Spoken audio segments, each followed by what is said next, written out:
abrazo, Juan. Bueno, cerramos Comunistas, arrancamos QR aquí en Bravo TV. Estamos en vivo en esta jornada de jueves muy intensa. Y enseguida nos vamos a meter en este tema, es decir, ¿qué dejó la sesión en el Senado que rechazó los dos pliegos de los jueces que envió por decreto Javier Milei a la Corte Suprema de Justicia? Con un problema adicional. Acabamos de atravesar un umbral de inestabilidad institucional muy grave. Nunca se dio una situación así. Seguramente la audiencia de Comunistas y de Bravo TV, en general, por supuesto de QR la conoce, pero repitámosla. Tiene que ver con un juez, García Mansilla, que juró en la Corte, una jura muy informal, una jura que se la discute en muchos aspectos, pero jura al fin. Ariel dijo no, Ariel dijo estaba, como no le dieron la licencia, él dijo no, yo hasta que no tenga no me acepte el Senado, yo no dejo mi juzgado federal. Pero García Mansilla sí aceptó jurar en esas condiciones. Entonces ahora que el Senado lo rechazó, y el Senado es la representación de la división de poderes, la legitimidad federal que le da a un cargo tan importante como jueces de la Corte. Le dijeron que no, usted no está, nosotros no lo aprobamos. García Mansilla, ¿qué va a hacer? ¿Se va a quedar hasta noviembre en la Corte? ¿Qué grado de legitimidad tiene para tomar cualquier decisión, cualquier fallo que tenga que emitir la Corte? Todos lo van a recusar a García Mansilla, seguramente. Va a tener que tomar una decisión. Me cuentan que no es seguro que García Mansilla decida quedarse. Que en estas horas se va a tomar un tiempo para pensar qué es lo que va a hacer, probablemente por lo que les estamos contando. Pero entramos en una situación inédita, nunca se dio una cosa así. Y también siento un precedente el Senado Nacional hoy respecto de todos los que quieren enviar o los que se tientan con nombrar jueces de la Corte por decreto. Ya lo había hecho Macri en su momento. Bueno, después hay una configuración política interesante, por lo que les decía. Macri bajó la orden de estar. Bajaron solamente dos del PRO o de los que se ordenan con Mauricio Macri. Ahí hay un problema. Incluso el presidente del bloque, Luis Juez, que parece ya desautorizarlo por completo y estar más con la pilcha violeta que con la amarilla. Cristina Fernández Kirchner también puede decir en la escena de hoy, yo, más allá de cualquier discusión interna, mantuve el bloque, porque hubo 32 de 34. Después vamos a hablar sobre los que no estuvieron, de dos provincias, Jujuy y la provincia de Santa Fe. Bueno, deja muchas escenas, pero sobre todo la inquietud sobre cómo se va a saldar el problema institucional, la debilidad institucional que le queda ahora a García Mansilla y eventualmente si renuncia, la Corte con 3. Va a ser muy interesante. Bueno, vamos a hablar dentro de un rato también sobre otro elemento político del día muy importante. Tiene que ver con lo que ocurrió en la provincia de Buenos Aires. En la interna, dentro del kirchnerismo, si ustedes quieren, ampliado, la diferencia entre Cristina Fernández de Kirchner y el gobernador Axel Kicillof. ¿Por qué? Había un acto en el Teatro Argentino de La Plata.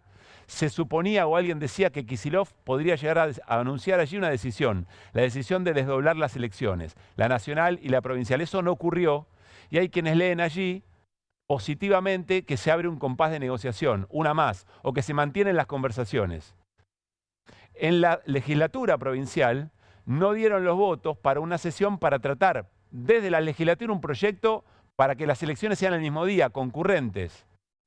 Y en medio de todo esto hubo un comunicado del cristinismo, una carta abierta hacia la militancia explicando posiciones, que me parece muy saludable porque aclara, pone arriba de la mesa elementos para la discusión política. Esto es debate político, esto es discusión política, también es discusión por el poder y no está mal.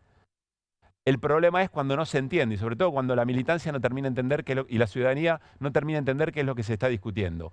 Y luego la convocatoria al próximo martes, una sesión donde ahí sí se necesita mayoría simple para poder decidir o para poder tratar el proyecto del cristinismo que lo que busca es una elección concurrente. Así que de alguna manera en el mundo kirchnerista el próximo martes es un día D. Es un día en donde se pueden bifurcar los caminos o donde puede haber, al contrario, una conversación más madura y que conserve la unidad, muy importante para esa fuerza política. Y finalmente, el otro tema, la decisión de Donald Trump. A mansalva, aranceles para todos y para todas en todos los países, incluidos aquellos países o aquellas islas que no están pobladas, para que los pingüinos que están en esas islas puedan pagar algún arancel. Bueno, hay quien dice que se acabó la globalización, que hoy terminó la globalización con la decisión de Trump, ayer en realidad. Hernán Lecher nos va a contar el impacto que tuvo esa decisión. Viene Carlos Heller, como les decía, para charlar sobre todo esto, el impacto en el plan económico de Javier Milei, y Javier Milei en Estados Unidos tratando de tener una foto con Trump. Muy importante, estas tres agendas, les diría lo más importante del día. Siempre es interesante ver, más allá de la coyuntura, estas tres cosas que dicen del momento político, económico y social de nuestro país, de la República Argentina. Me voy a mesa a saludar a Martín Granowski y a Hernán Lecher. ¿Qué dicen? ¿Cómo andan? ¿Qué tal? ¿Cómo estamos? Buenas noches. Bueno, en un rato nos metemos más de lleno con todo lo que tiene que ver con la Corte, ¿no? Pero primeras impresiones, ¿qué les dejó lo que pasó en la sesión? Quedó herido García Mansilla, inclusive si uno se fija, García Mansilla era tratado por quienes simpatizaban con él como candidato a la Corte primero y después como miembro de la Corte, yo lo voy a decir brutalmente, los críticos decían que había un impresentable como Ariel Lijo, no estoy defendiendo ni criticando a Ariel Lijo, estoy citando. Sí. Entonces era el impresentable. Y después había un jurista. Bueno, hoy, si uno se fija en los medios en general y si uno escucha, el jurista ya es García Mansilla simplemente, ya no es más el jurista. García Mansilla llega a la Corte y no estoy, insisto, lo anterior lo estoy casi caricaturizando, lo del hijo, no estoy opinando yo, porque no tengo esa opinión. Digo, pero García Mansilla llega a la Corte en realidad como abogado de las petroleras, digo, cosa que en general no se dice y aparece poco.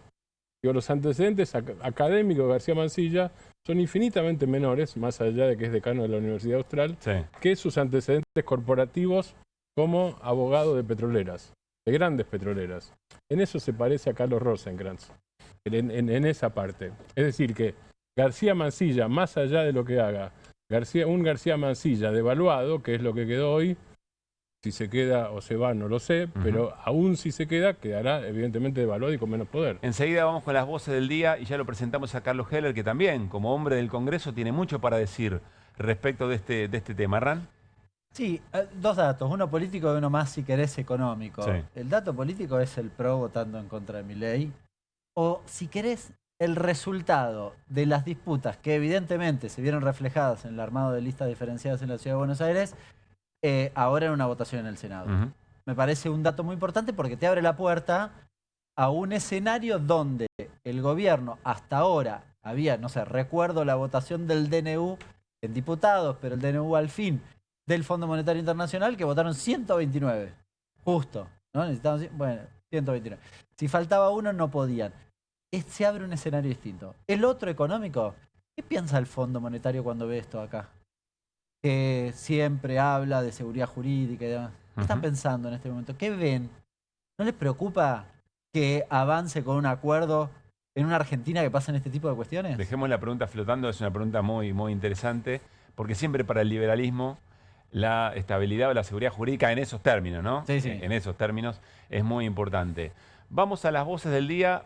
Preparemos el comunicado del Gobierno Nacional para analizarlo, muy repudiado desde todos los sectores de la política, y ya charlamos todo esto con Carlos Heller. Dale. Hoy ha sido un día negro para los intereses soberanos de Argentina. Carece de una política exterior, se fija en Estados Unidos, en Israel y evidentemente también en Gran Bretaña. Jamás defendió la autodeterminación de los malvivientes, de los malvinenses, perdón. Fue simplemente una interpretación que se hizo de mala fe. Yo a este hombre lo voté y haber escuchado esto, la verdad que me dejó completamente desorientado. No tiene perdón. Imposible dejar pasar esto. Tipifica como delito federal en Estados Unidos que un funcionario extranjero, en este caso Milei, acepte un soborno de un ciudadano norteamericano a cambio de utilizar su cargo para dirigir negocios. Sea una denuncia penal al presidente de la Nación en la Corte de Nueva York, contar con que nosotros te llevemos las pruebas que tenemos de la Argentina para que sea la Corte la que decida. Yo creo que este tipo de actitudes norteamericanas lo que hacen es dar aún más razón a los BRICS, es decir, hay que escapar del dólar. El 10% de arancel que le puso a Argentina lo tiene también el gobierno de Petro.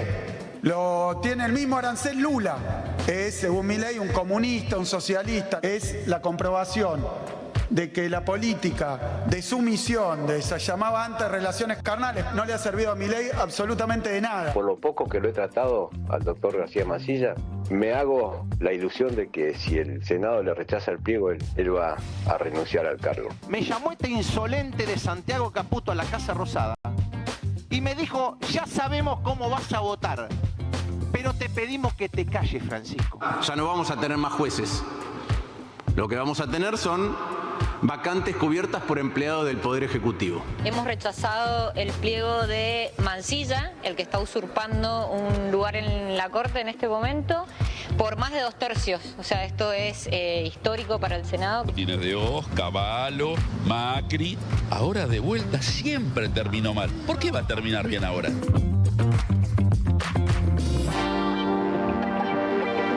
Bien, muy bien. Interesantes las voces, lo de Paul Troni contando esa llamada de Santiago Caputo. Charlémoslo en un momento, me parece muy grave, no quiero que se pierda. Los saludo a Carlos Gelerola. Carlos, buenas noches. ¿Qué tal? Buenas noches, ¿cómo están? Va a compartir, Carlos, varios de los temas que tenemos para charlar hoy. Quiero saludar también, invitar a la charla a Andrés Gil Domínguez, abogado constitucionalista. Hola Andrés, Pablo Caruso y todo el equipo de QR, te saludamos. ¿Cómo estás? Buenas noches, ¿cómo están ustedes? Gracias por atendernos, muy requeridos seguramente. A ver, Andrés, después de todo lo que ocurrió hoy en el Senado, ¿cuál es la escena que queda? ¿Qué es lo que habría que observar en las próximas horas? Y tu propia preocupación. Pero me parece que quedó claro hoy con el rechazo del Senado, con una mayoría muy diversa, que García Mansilla hoy tendría que renunciar a su cargo y cesar automáticamente como juez en comisión. Porque al no tener el acuerdo del Senado, solamente queda con el respaldo del presidente y sería un empleado del presidente puesto en la Corte Suprema de Justicia sin posibilidad de ser ratificado por el Senado, sin garantizar la independencia y la imparcialidad que el cargo le demanda, y a su vez que también hoy el juez federal Ramos Padilla dictó una medida cautelar con un plazo de vigencia de 3 meses que le impide a García Mansilla ejercer el cargo de juez de la Corte Suprema de Justicia en comisión. Con lo cual, la combinación del rechazo del Senado con la decisión judicial cautelar que adoptó Ramos Padilla hace que la continuidad de García Mansilla en el Senado sea constitucionalmente en la Corte Suprema de Justicia, en la Corte, sea constitucionalmente inviable. Ahora, Andrés, repaso de memoria, ahora le vamos a leer el comunicado del gobierno. En ningún momento el gobierno en ese comunicado dice que va a sostener o le pide que sostenga a García Mansilla. Me parece que ahí hay un elemento. Quiero preguntarte, porque siempre hay interpretaciones para todos los gustos en el último tiempo, ¿no? La Constitución parece ser una correlación de fuerzas en la Argentina de un tiempo a esta parte. Si hay algún resquicio, alguna página, algún artículo que pueda argumentar favorablemente a la permanencia de García Mansilla en la Corte.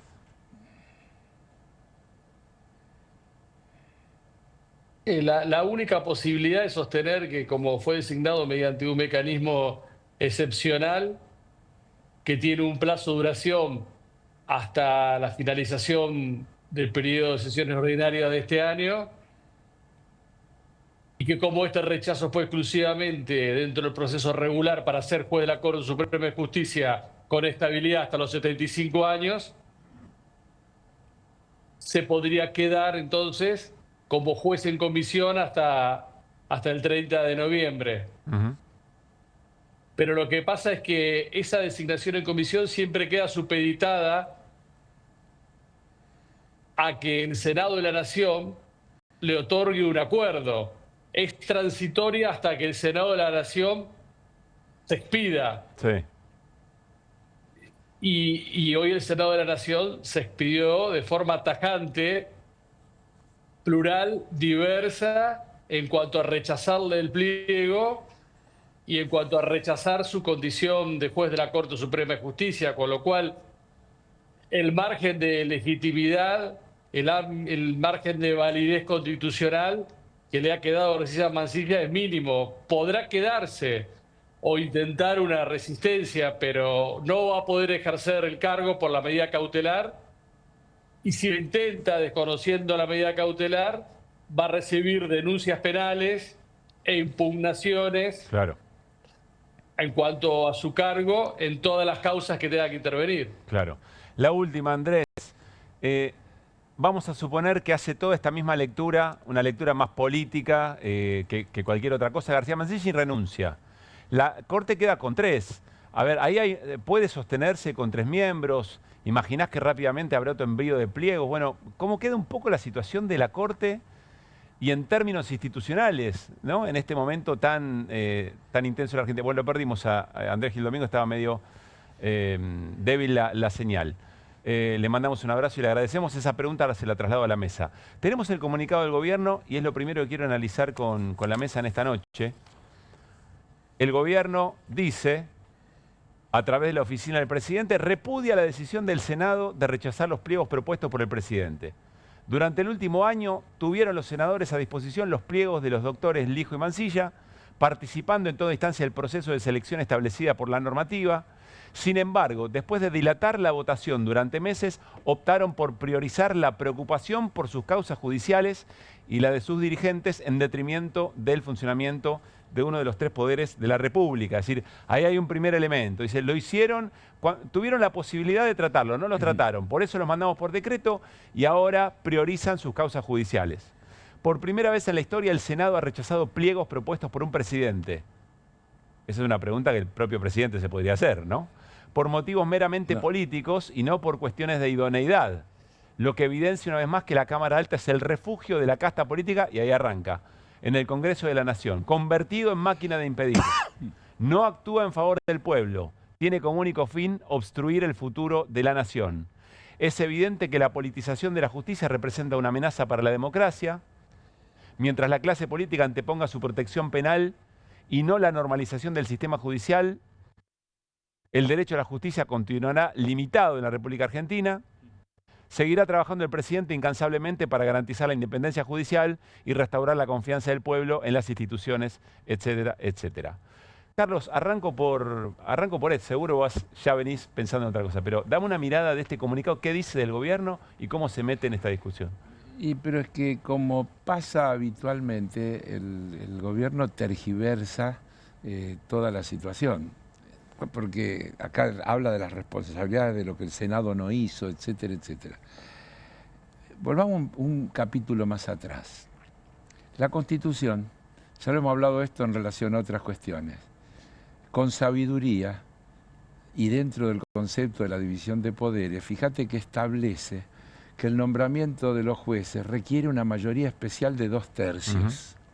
¿Por qué pone la mayoría especial de 2/3? Porque está planteando que es un tema de gran trascendencia y que necesita un consenso amplio, que no se puede siquiera resolver por la simple mayoría como se resuelven la mayoría de las cosas que se tratan en el Parlamento. El Parlamento general, si vos tenés la mitad más uno de los presentes, adelante. Es decir, esto está jerarquizado. Sin embargo, algunas cuestiones, esta es una de ellas, están jerarquizadas y te dice 2/3. Para conseguir 2/3 para cualquier cosa, uno tiene que imaginarse que el constitucionalista pensó en algo que supera a el partido del gobierno. Claro. Porque es medio difícil suponer que alguien saque 2/3. Entonces, ahí tenés la primera cuestión. Es decir, es tan importante que necesita un acuerdo de todos los espacios que de la necesita política. Un acuerdo amplio, un acuerdo que supera a el Poder Ejecutivo, al partido del gobierno. Y acá aparece otra vez algo que también hemos repetido hasta el cansancio. Para eso existe la división de poderes. Lo que el presidente acá, o el comunicado de la oficina del presidente, que también es una rareza, porque el presidente está en Estados Unidos y la oficina del presidente está sacando comunicados. Este comunicado, yo lo estaba mirando, salió creo que un minuto después que se votó. Lo cual me da a pensar que estaba redactado, redactado antes, o que un minuto después que se votó. Me detengo en algo, Carlos. En ningún momento el comunicado dice Mansilla se tiene que quedar. No dice eso. No, ni dice que se tiene que ir. Asume la derrota política y lo que dice es lo hacen para pactar impunidad. Sí, sí.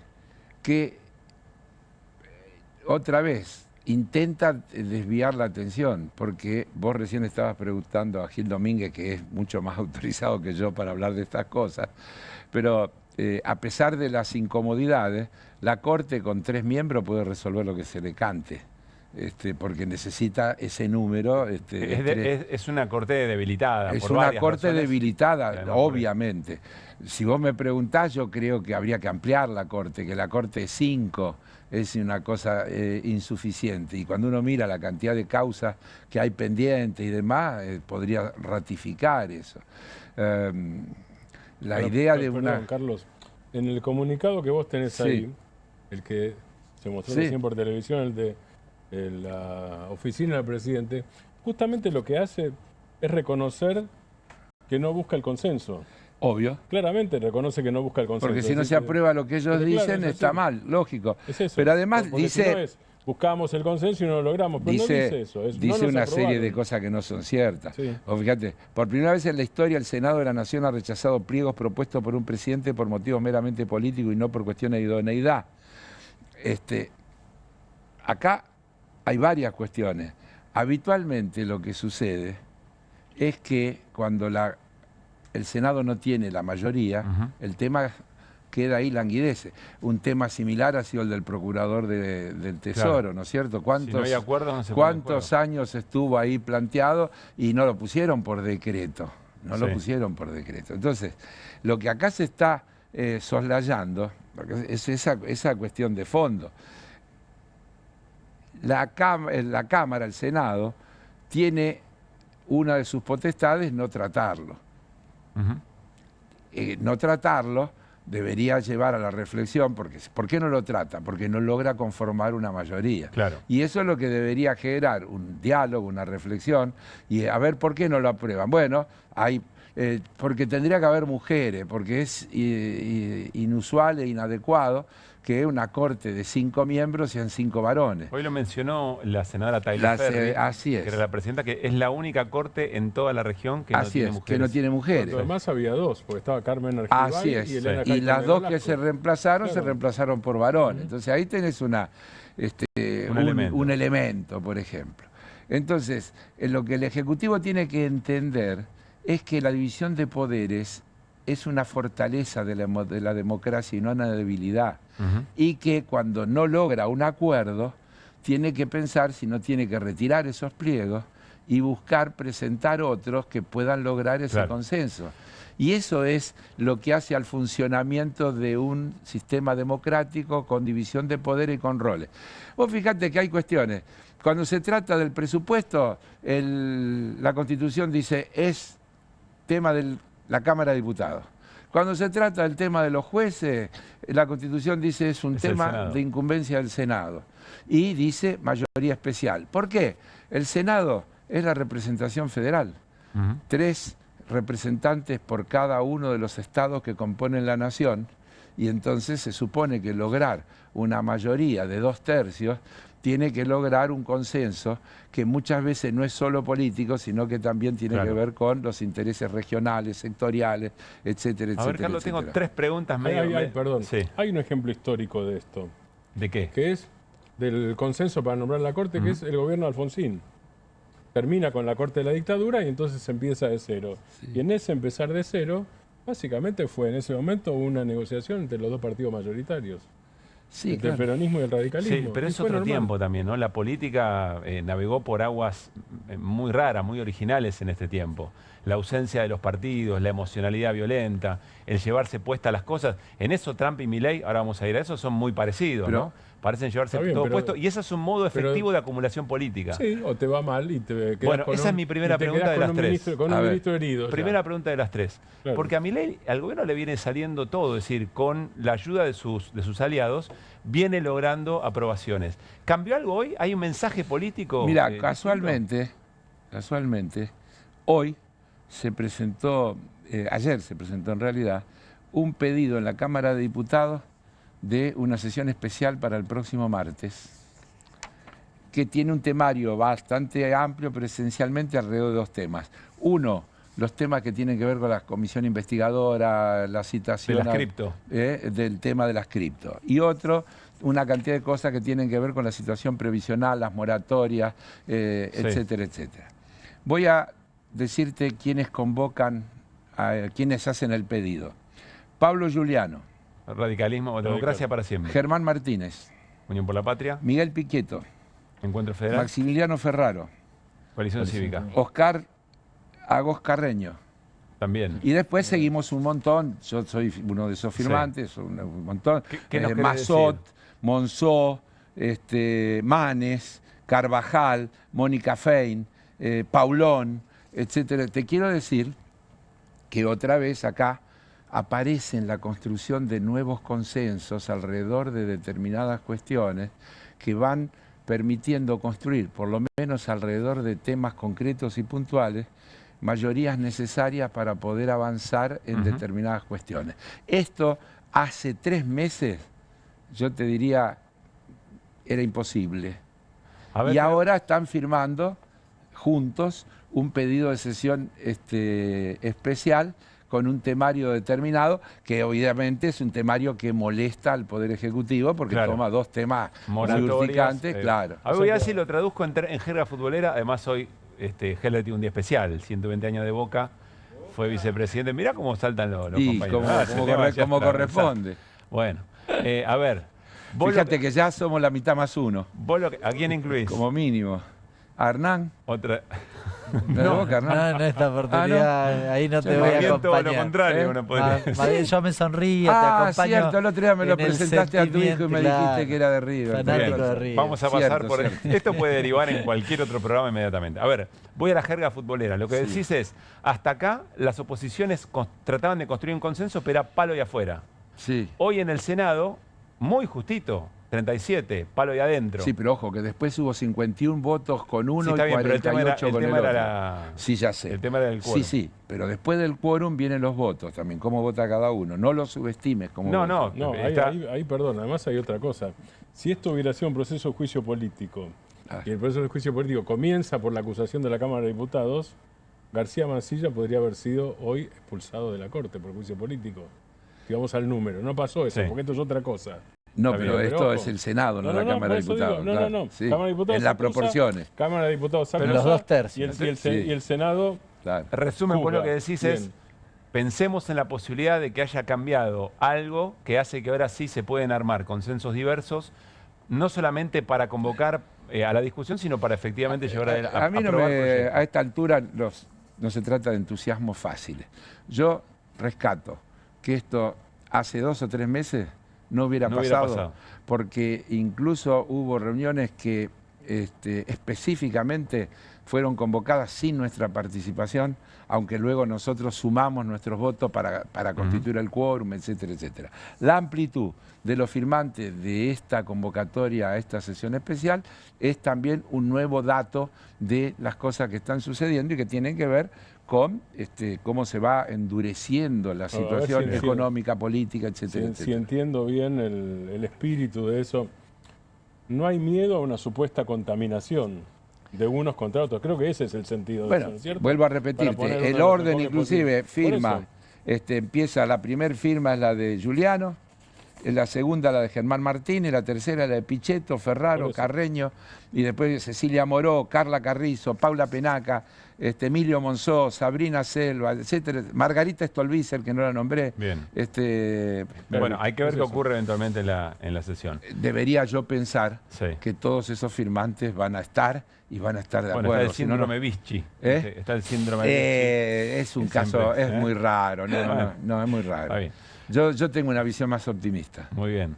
Se necesita en este tiempo. Bueno. Te traslado la pregunta de Hernán. Que faltaban 3, era 3 me dijiste, hiciste la primera recién. Va la segunda, te traslado la de Hernán. Hernán dice, bueno, el plan económico argentino del gobierno reside en casi desesperadamente un acuerdo con el fondo de las características extraordinarias que confiesa el propio Caputo. Sí.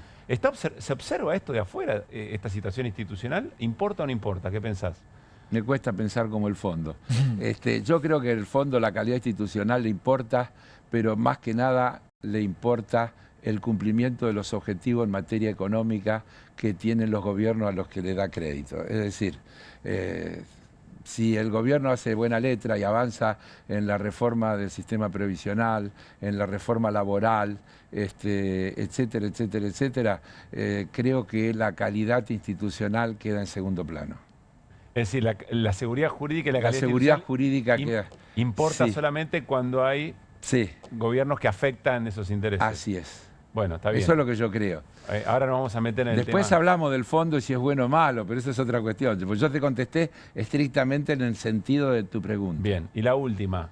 Decía también Hernán, dato político importante, Macri mandó a dar el quórum. ¿Vos crees que esto significa que ahí hay un quiebre o eventualmente cuando se jueguen cosas de proyectos de país similares se van a alinear? ¿Cómo ves ese vínculo? Aunque no es un partido, ¿no? Sí, yo creo que se van a alinear, porque creo que tienen un proyecto similar y ahí sí creo que hay una disputa de poder y es muy probable que dos cosas. Una, que sea alguna facturita por las cosas que se están disputando para hacer sentir, bueno, si no acordás conmigo, estás frito porque no tenés manera de funcionar. La única chance que tenés acordando conmigo, las cosas que sacaste, como Macri se han cansado de repetirle en estos últimos días. Pero es la primera vez que se lo hace en serio. Sí, sí, la primera vez que se lo hace en serio, Claro. pero se lo viene diciendo todo el tiempo. Nadie apoyó a un gobierno sin ser parte de él como el PRO. Y el gobierno no nos comprende y el gobierno nos sigue pegando cachetazos y el gobierno nos desprecia, etcétera, etcétera. Bueno, creo que acá tomó un tema sensible y dijo, mirá que si no contás con nosotros estás perdido. Entonces, fíjate que con 2 menos no había quórum. Y se caía. Con mirá 1 menos no había quórum. Bueno, con 1 menos no había quórum. Se caía la sesión. Y vos fíjate todo lo que hicieron para que se caiga la sesión y hasta último momento, según los trascendidos, hubo presiones. No, lo confiesa Paltroni. Lo que cuenta Paltroni es muy grave. Es gravísimo. Acá parece que todo es medio... Además estamos hablando de alguien que viene de la Libertad Avanza. Estuvo en este programa. Pero que no te olvides que déjeme contar de qué se era trata. el presidente del bloque y hoy está Déjeme contar de qué se trata porque pasó un poco rápido. Paltroni dijo en la sesión que Santiago Caputo lo llamó y lo presionó para que no vote, para que no hable, para que se comporte de otra manera. Y Paltroni va y lo dice. También un cortado con otra tijera, Paltroni, por otros motivos, si quieren. Pero lo que está contando es muy grave. Te agrego una segunda cuestión muy importante. Anabel Fernández Agasti denunció que Lorenzetti amenazó al Partido Justicialista o a los senadores del Partido Justicialista que si votaban o rechazaban el pliego del hijo, entonces iba a meter presa a Cristina. Lo contó ayer Irina. Esa es la interpretación. Lo que ocurrió es que Lorenzetti dice, vamos a apurar el tema de la causa de Cristina, como si fuera una espada sobre la cabeza de todos los senadores y senadoras. Como una carta jugando. Claro, Lo que digo, todo el mundo la interpretación jugando, es esa, todo el mundo jugando a ver si lleva agua para su molino. Insisto con la cuestión de la institucionalidad. No es el estilo del nacionalismo popular, pero ¿Te convenció la respuesta de Carlos? Sí, comparto de todas formas eso. Lo que digo es, hoy en un grupo pusimos lo de García Mansilla, un abogado ¿Qué dice... grupo? No, mentira. No, un grupo nuestro de CEPA, básicamente, pero hay un compañero que hay periodistas un abogado prestigioso y muy conocedor de las cuestiones. Y pone, si se queda Mansilla en su silla en la corte, este país es una joda. Es muy ilustrativo, no es técnicamente, pero es muy ilustrativo. No sé si lo usaron, pero Mansilla perdió su silla, es portada, ¿no? Mache, dormiste, caminaste. Pero vamos a decir una cosa, incluso con los argumentos del gobierno. La facultad que la Constitución le da al Poder Ejecutivo de poder designar en comisión, está claro que, como en todas las cosas de la necesidad y la urgencia, es para suplir un vacío del no funcionamiento del Parlamento. Acá esto se produjo, el nombramiento en comisión se produjo 3 días antes del inicio del periodo de sesiones y 3 días después de que terminó el periodo extraordinario. Porque en el periodo extraordinario el tema estaba en el temario también. El Senado no lo trata porque no existe el número para que lo trate. Por lo tanto, vos fíjate que utiliza esa ventanita de la semana que va desde el final de las sesiones extraordinarias al inicio de las ordinarias para decir lo pongo en comisión, los pongo en comisión, porque esa es una facultad que tengo. Ahora bien, estaríamos, fíjate en qué paradoja, porque el espíritu está claro. Si no hay sesión, si no funciona, el Poder Ejecutivo necesita jueces, los puede poner en comisión. Ahora, con el pliego rechazado, está claro que la voluntad que el constituyente puso en cabeza del Senado de que esas personas no sean miembros de la Corte ya está explícita. No es una suposición de lo que puede pasar. No es que los pliegos están ahí y no se tratan. Se trataron. Entonces llegaríamos al absurdo de que alguien designado en comisión, aprovechando una ventanita, pero un resquicio legal, digamos, de que en receso parlamentario el Ejecutivo puede poner a alguien en comisión, porque no se trataron los pliegos. Pero después de tratado, con el pliego rechazado, quedaría alguien con el ejercicio del cargo. ¿Qué legitimidad podría tener? ¿Qué valor podrían tener los fallos? Claro, a uno siempre le dice, ¿cómo podría impedirse? Y a mí me sorprendió hoy lo de el juez Padilla, Ramos Padilla. Sí. Claro, porque para mí fue una novedad, pero el juez Padilla sale y dice, absténgase. Claro. Sí. A ver, por lo que... Absténgase y queda sancionado penalmente si no se abstiene de decidir. Ahora, puede haber ahí también un conflicto de poderes incalculable, ¿no? Por información que uno tiene, por la lectura política de Heller, por la lectura jurídica de Gil Domínguez, más el fallo, a mí me da la sensación que lo sensato sería que Mansilla va a renunciar. Que Mansilla, así, claro. Por amor propio, si ustedes quieren, o quizá alguien le pide en ese sentido. O por ahí alguien le aconseja, claro. También, sí, o por amor ajeno. Por amor ajeno. Propio o ajeno. Bueno, vamos a cambiar de tema y nos vamos a meter en otra de las situaciones realmente muy impactantes en la jornada de hoy, entre ayer y hoy, y tiene que ver con esto. Entrumpados, bien Machi, acá sí, entrumpados. Miren, la dinamita son los aranceles. Y ahí aparece Donald Trump en el marco de sus decisiones que tiene que ver con la decisión masiva de poner aranceles a distintos productos. Vamos por partes. A ver, Martín, ¿cómo podemos resumir la decisión, es decir, la crónica de la decisión? Por un lado, Trump lo que dice como argumento, lo viene diciendo en la campaña, pero lo dice sobre todo en los últimos días, es que esto es en defensa de los Estados Unidos y de la industria norteamericana. Ese es el primer elemento. El Día de la Liberación. El Día de la Liberación, exactamente. Llamativo, Trump hablando de liberación. De la liberación, de la liberación, de la libertad, etc. Ese es el primer elemento.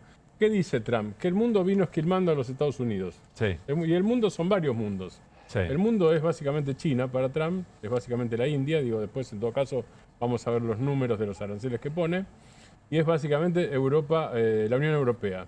Ese mundo es el que viene esquilmando a los Estados Unidos y haciendo que los norteamericanos no tengan el nivel de vida que tienen que tener porque se desindustrializó, porque perdieron puestos de trabajo, etcétera, etcétera. Esto yo estoy citando a Trump y tratando de seguir su narrativa. No estoy diciendo que esto haya sido así, porque obviamente es mucho más matizada la situación.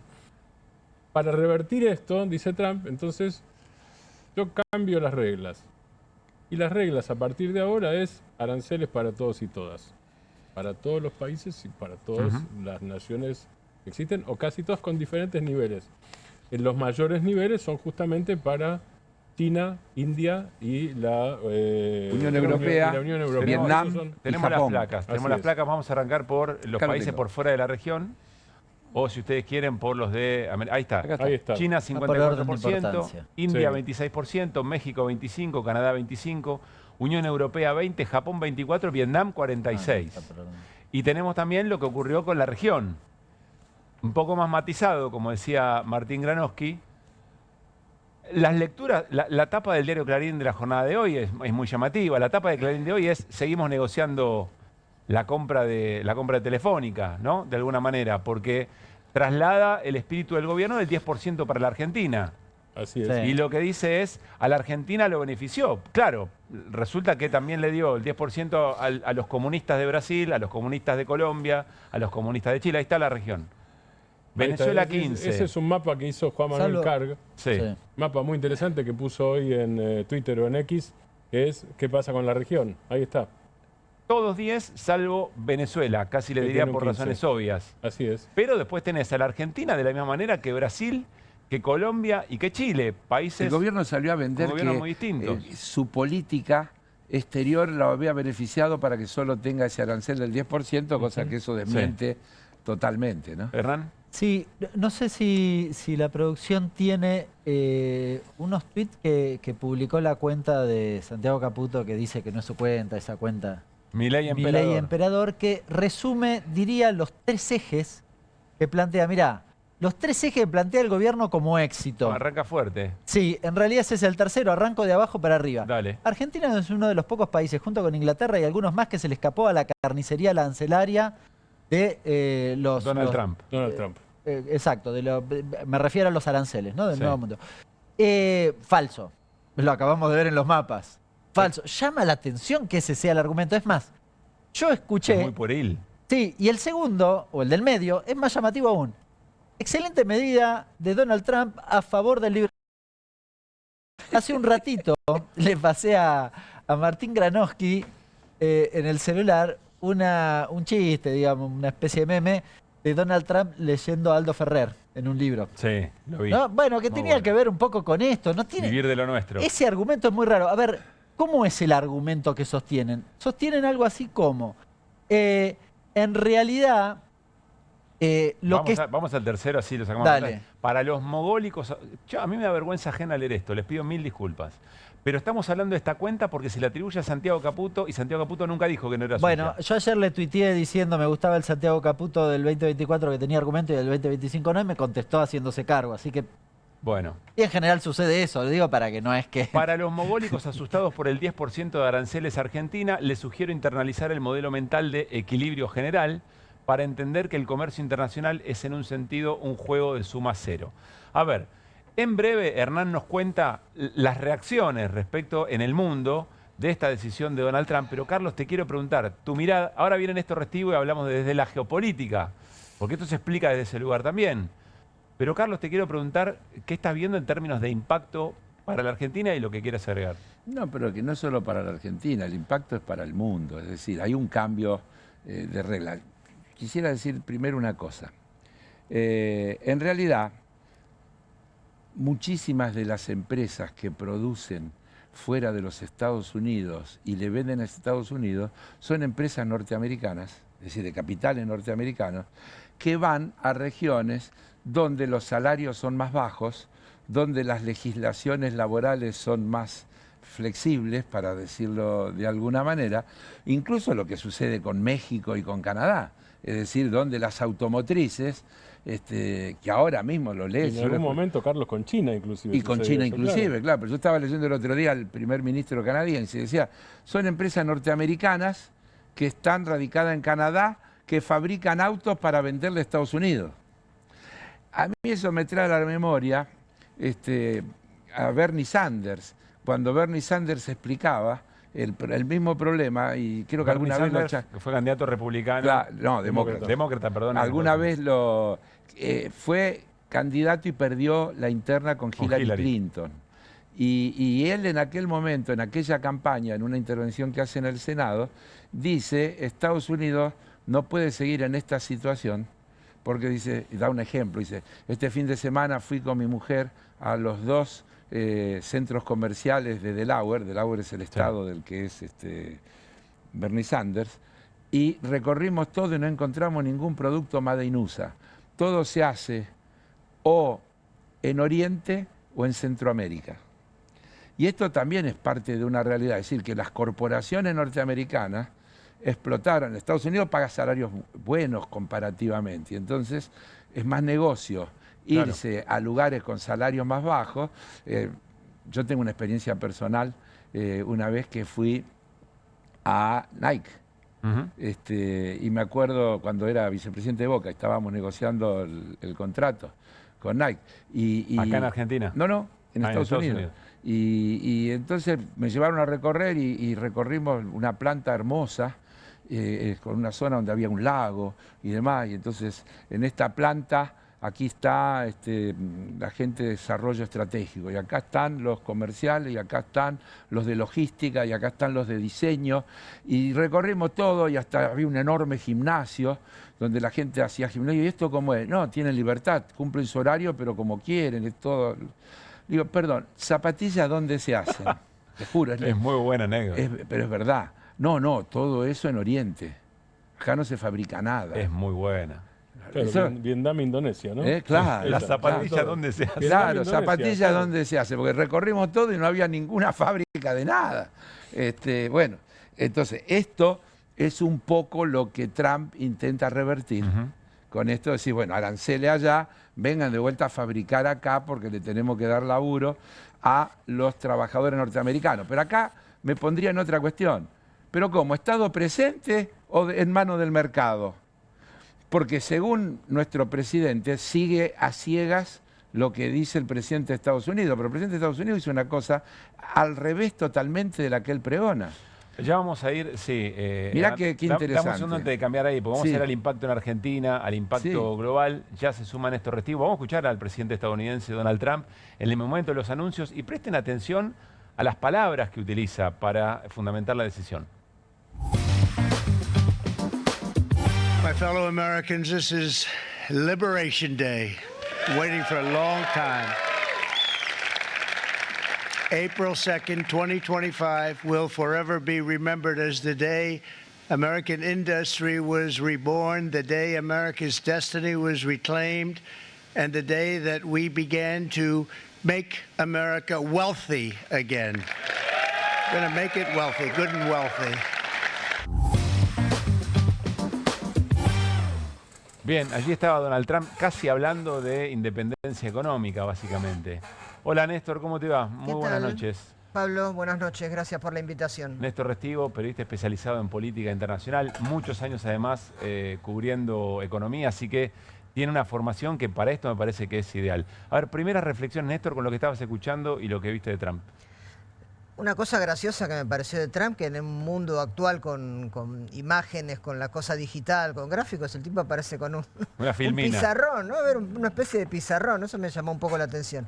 No, yo creo un poco lo que decía Carlos, la intención de Trump es clara en términos de proteccionismo. Es una especie de, así como se fue de distintas instituciones, se fue de la Organización Mundial de la Salud, se fue del Consejo de Derechos Humanos, se va de distintas organizaciones, se va virtualmente de la Organización Mundial del Comercio, porque lo que hace es unilateralmente fijar él con un nuevas reglas. Nuevas reglas, unilateralmente, no dar un manotazo. Todo indica que es para negociar, que es el estilo de él, pegar fuerte para que después vengan al pie cada uno y negociar algo. Con la intención de reindustrializar Estados Unidos, generar empleo, un poco lo decía Martín también.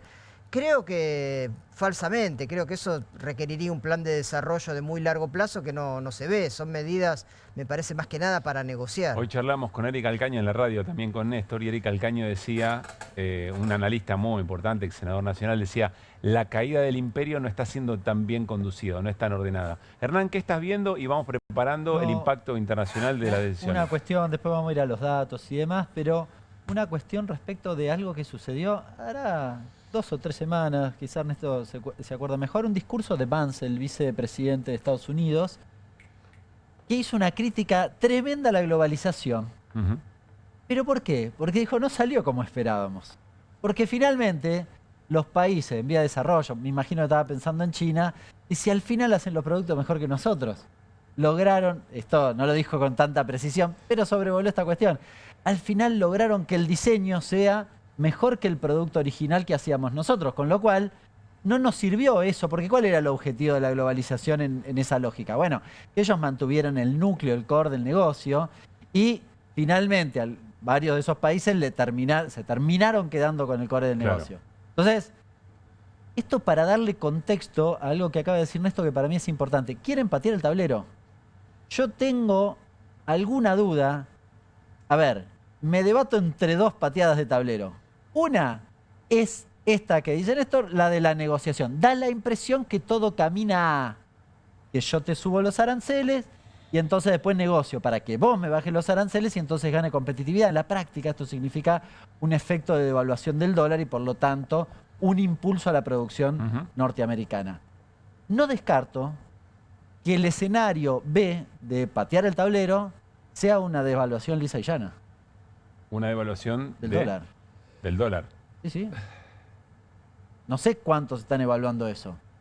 Perdón la ignorancia, ¿una devaluación comparado con qué? Porque esa es su moneda. Contra el resto, que se aprecien todas las demás monedas y algo se devalúe. ¿no? Con el euro y con el yen, creo. A ver, ¿coinciden con la mirada de Hernán? ¿O están viendo algo parecido? Sí, puede ser, pero yo agregaría, para tener, creo yo, una visión completa, es que esto que está esbozando el gobierno de Estados Unidos respecto de recuperar la producción, dar trabajo, etcétera, etcétera, habría que emparentarlo con Groenlandia tiene que ser nuestra, Canadá tendría que ser el 51 estado de Estados Unidos, el canal de Panamá, por la buena o por las malas, nos vamos a hacer cargo, y así de corrido una cantidad de cuestiones que tienen que ver con una cuestión muy hegemónica que pone en juego, yo te diría, todas las relaciones más allá de las económicas que hay a escala global. ¿Pero qué puede pasar? ¿Qué impacto puede tener eso? ¿Cómo que impacto puede tener? Vos fijate que el vicepresidente... Yo mañana voy al almacén, Carlos, a hacer las compras y ¿qué me va a pasar con lo que decido? No, sí, como lo que te va a pasar es que no vas a poder ir al almacén porque no va a haber más almacén. Porque al paso me quedo tranquilo. Él hace el optimista de la mesa. Al paso que vamos, claro, no. Pero, ¿qué es lo que está viniendo? Si la Argentina avanza en su política de abrir las importaciones de todo, como están haciendo los alimentos importados que son más baratos que los nacionales, sí, etcétera, etcétera, y además todo se puede comprar por las plataformas que te venden todo, vamos a comprar todo afuera y va a llegar todo por algún mecanismo. Sí. Ahí es donde desaparece el almacén. Y el laburo, porque ¿quiénes van a ser los compradores de esos productos? Hay una cuestión que está fallando en todo ese análisis, que finalmente hace falta compradores. Lo que sucede es que lo que no dicen es que apuntan en la Argentina, yo lo vengo diciendo, a latinoamericanizar el modelo, eliminando lo que ha sido una diferencia sustancial de cómo se desarrolló el modelo argentino, que es con una enorme clase media, una clase media industrial, una clase media que desarrolló conocimiento, que llegó a tener universidades muy valiosas, formación de profesionales excelentes, a poder hacer reactores nucleares que se pueden llegar a exportar, etcétera, etcétera.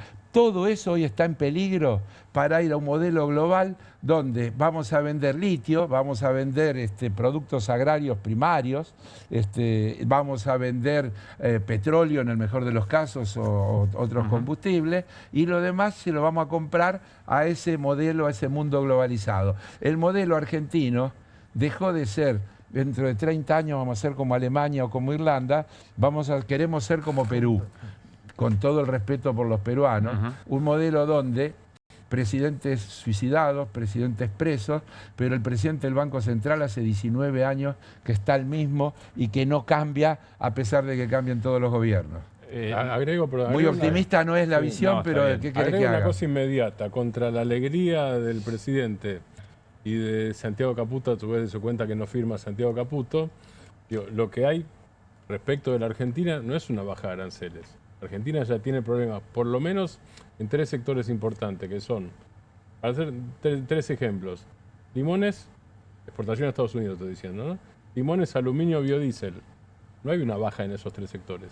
Esos 3 sectores ya la Argentina tiene problemas críticos ya en esos 3 sectores. En realidad hay una suba de esos sectores y la suba de otros. En todo caso, si uno ve la información de estos días, el país que viene negociando mejor, preparándose para esto, es el México de Claudia Sheinbaum. Si uno ve las declaraciones de estos días del gobierno mexicano, nosotros nos veníamos preparando para esto porque veníamos negociando con Estados Unidos ya sabiendo que esto iba a pasar. Milei no venía negociando con los Estados Unidos. A ver, Néstor, prepárate para la pregunta sobre el impacto global. Vos que estás estudiando esas placas que van, esa redistribución del poder en términos globales. Hernán, para eso, ¿te parece si analizamos el impacto que ha tenido la decisión de Trump en algún material que trajiste? ¿Cómo lo ordenamos? Sí, arranquemos por qué pasó en el día de hoy, porque la verdad que arrancamos como medio en cuarta, analizando las razones, y la verdad que fue un día caótico. te traje algunos ejemplos de cosas que pasaron. Mirá Nike. La empresa que mencionaba Carlos. ¿Dónde están las zapatillas? Me encantó la anécdota. Pero fíjate cómo vienen un valor relativamente estable y la caída ni te tengo que nombrar. ¿Eso es de ayer a hoy? Sí, ¿Esa es caída? hoy. No, ayer. Es hoy. Hoy a la mañana y hoy a la noche. O a la tarde, si querés. Desde muy temprano, vos viste una caída del precio. Si la placa la acercamos un cachito, te digo con precisión, fíjate, cierra en 6.170 y había arrancado en 7.000. ¿Entiendes? O en 7 y ahora está en 6.17. Es el valor de las acciones. Claro, pero es una caída, en 7.090 arranca y cierra en 6.170. Ahí dice 13.22 abajo. Tremendo. Bueno, 13%, fíjate, ahí no me había fijado. 13,22%, claro. Pero cayó 13% en un día el valor de las acciones de Nike. ¿Es un montón? Todas las acciones pasó esto, recién lo veía con Apple. Te traje algunos ejemplos porque es muy ilustrativo, no sé si hay conciencia de lo que sucedió. El Brent, el petróleo, mira la caída de nuevo. Ahí está un poco más extendido, pero es abril 2, 2 de abril, 3 de abril. Fíjate la caída de nuevo, casi 5%. Esto no nos ayuda a la Argentina, para aquellos que hoy festejaban y se apuraban y no sé qué. Bueno, esto la verdad que no le viene bien a la Argentina, que exporta petróleo y que de hecho hoy le significan buena parte de los dólares que entran y de los dólares futuros que sueñan. El S&P 500, que son las 500 empresas más importantes de los Estados Unidos. Epa. El promedio es este. Tiene la misma curva. Mirá, es un precipicio, es un salto al vacío. 5.700 a 5.400. Cae casi 5 puntos. En un día, de nuevo, esto es como si fuera el Merval, una parte. Las 500 empresas más importantes. Para Estados Unidos es monstruoso, por otra parte. No es monstruoso para cualquier lugar. Es monstruoso para cualquier lugar. Digan eso porque quienes no entendemos mucho no sabemos. Es una locura. A ver, Estados Unidos las variaciones son 0,20. Claro. Es una locura esa caída. Si se mueve 0,5, estás preguntándote qué caray pasó en la bolsa de los Estados Unidos. Bien. Caída de 5 es tremendo, pero además vos mirás el panel. Trajimos el de la Argentina. Mirá. Decime si vos podés imaginar que esto tiene algo de positivo. No, porque no hay que entender demasiado, el rojo está asociado con Independiente o con algo que no es bueno.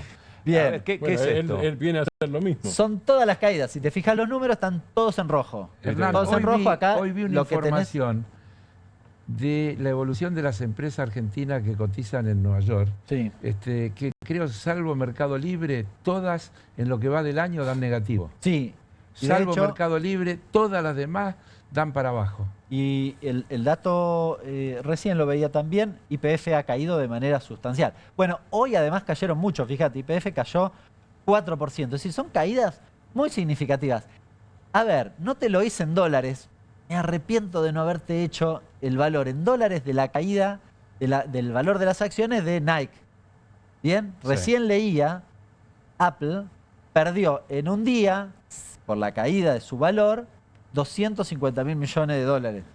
¿Se entiende la magnitud del quilombo que sucedió hoy? A ver, Néstor, es tremendo. ¿Cómo metemos esto en el marco de las discusiones globales en este tiempo? Agregando que alguien dijo por ahí, hoy terminó la globalización.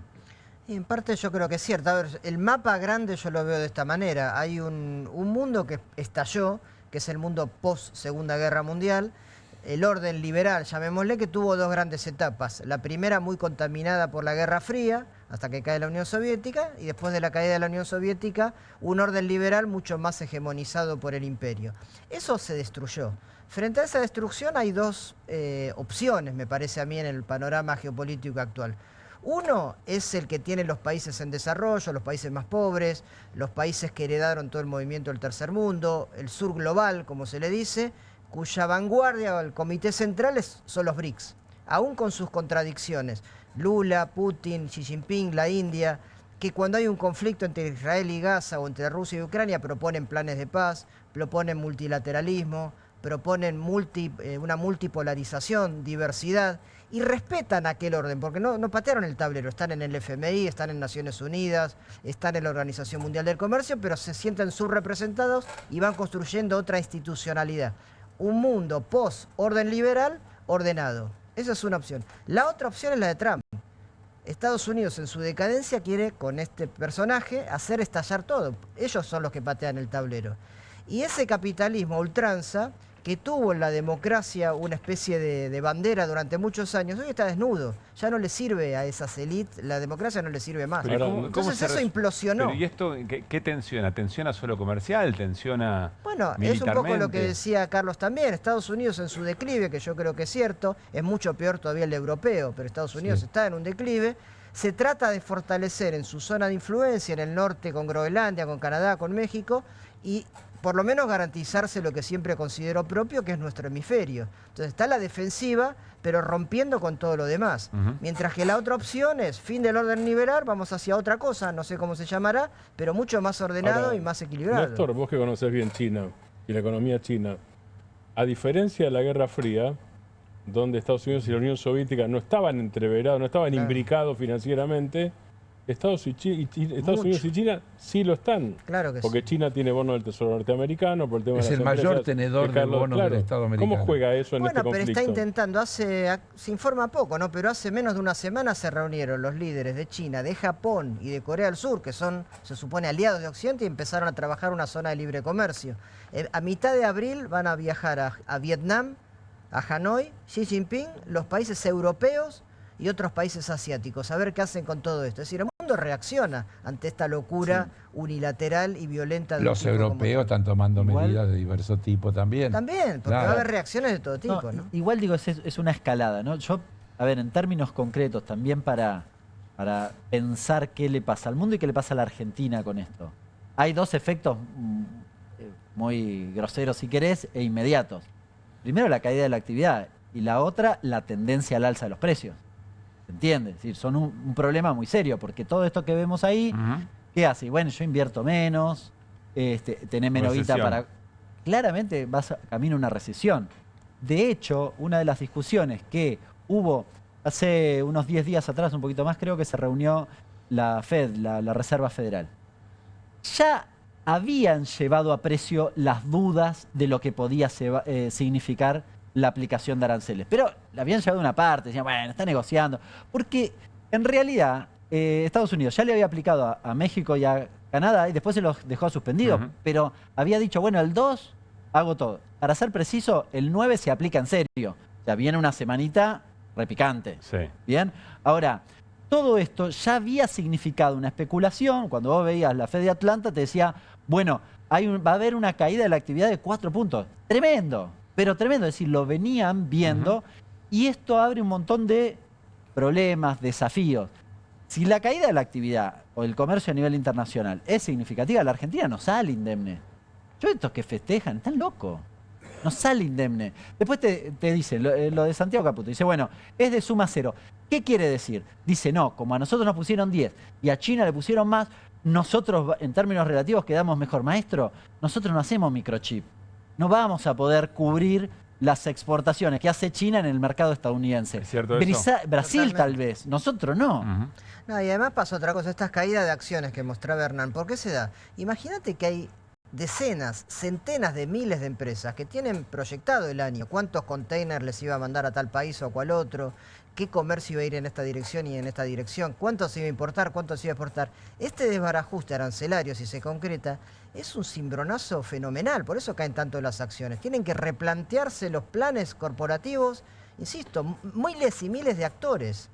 Hay desvío de comercio, lo que no puedo exportar aquí lo voy a tratar de exportar allá.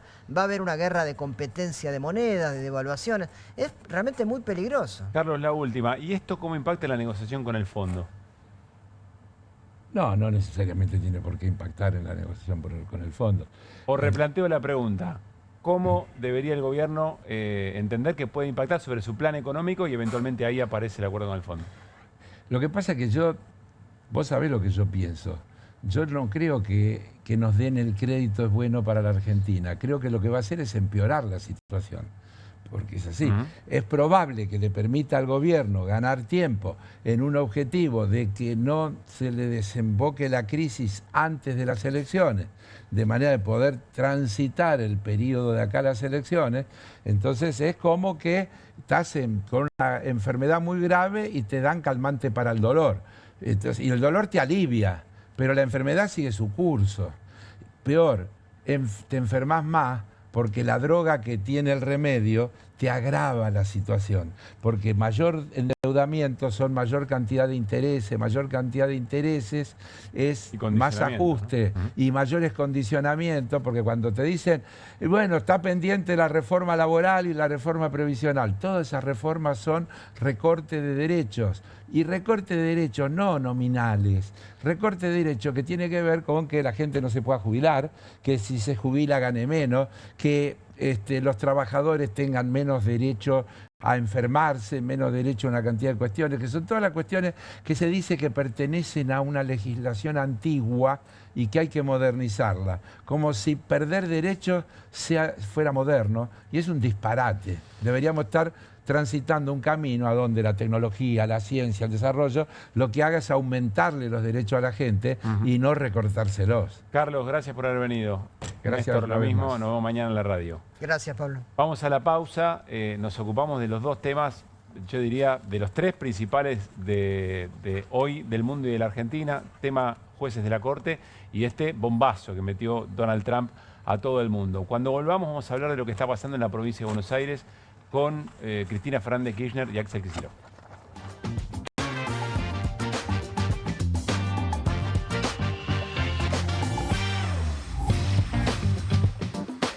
En Pilar contamos con Mimuni, nuestra herramienta digital de atención ciudadana para solicitar turnos, realizar trámites y gestionar reclamos de manera ágil y cercana. Descárgate la app o chatea con nosotros por WhatsApp a través de 11 52 38 68 64. Las 24 horas del día. También podés acercarte a cualquiera de nuestros puntos Muni de lunes a viernes de 8 a 18 horas y los sábados de 9 a 15 horas. En Pilar seguimos acercando el Estado a todos y todas las pilarenses. Pilar presente con futuro.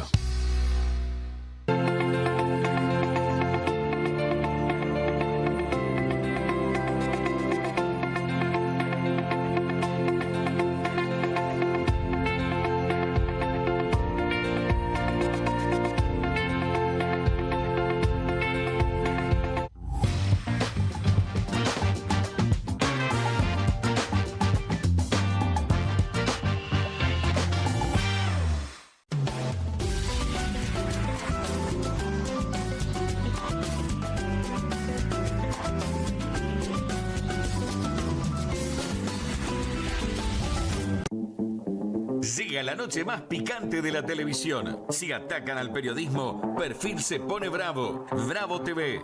Periodismo, información y polémicas. Llegan 4 nuevos programas. Más de 50 periodistas, intelectuales, dirigentes y académicos que darán cada noche de qué hablar y pensar. Desde El Canil, lunes a viernes a las 18 horas. Una ronda de periodistas con secretos e información exclusiva. Soy Casta, de lunes a viernes a las 19 horas. Un programa diferente de mujeres, plural y picante, conducido por Carmela Bárbaro. Comunistas, de lunes a viernes a las 20:30 horas. Una mesa de intelectuales analiza la realidad del país en profundidad.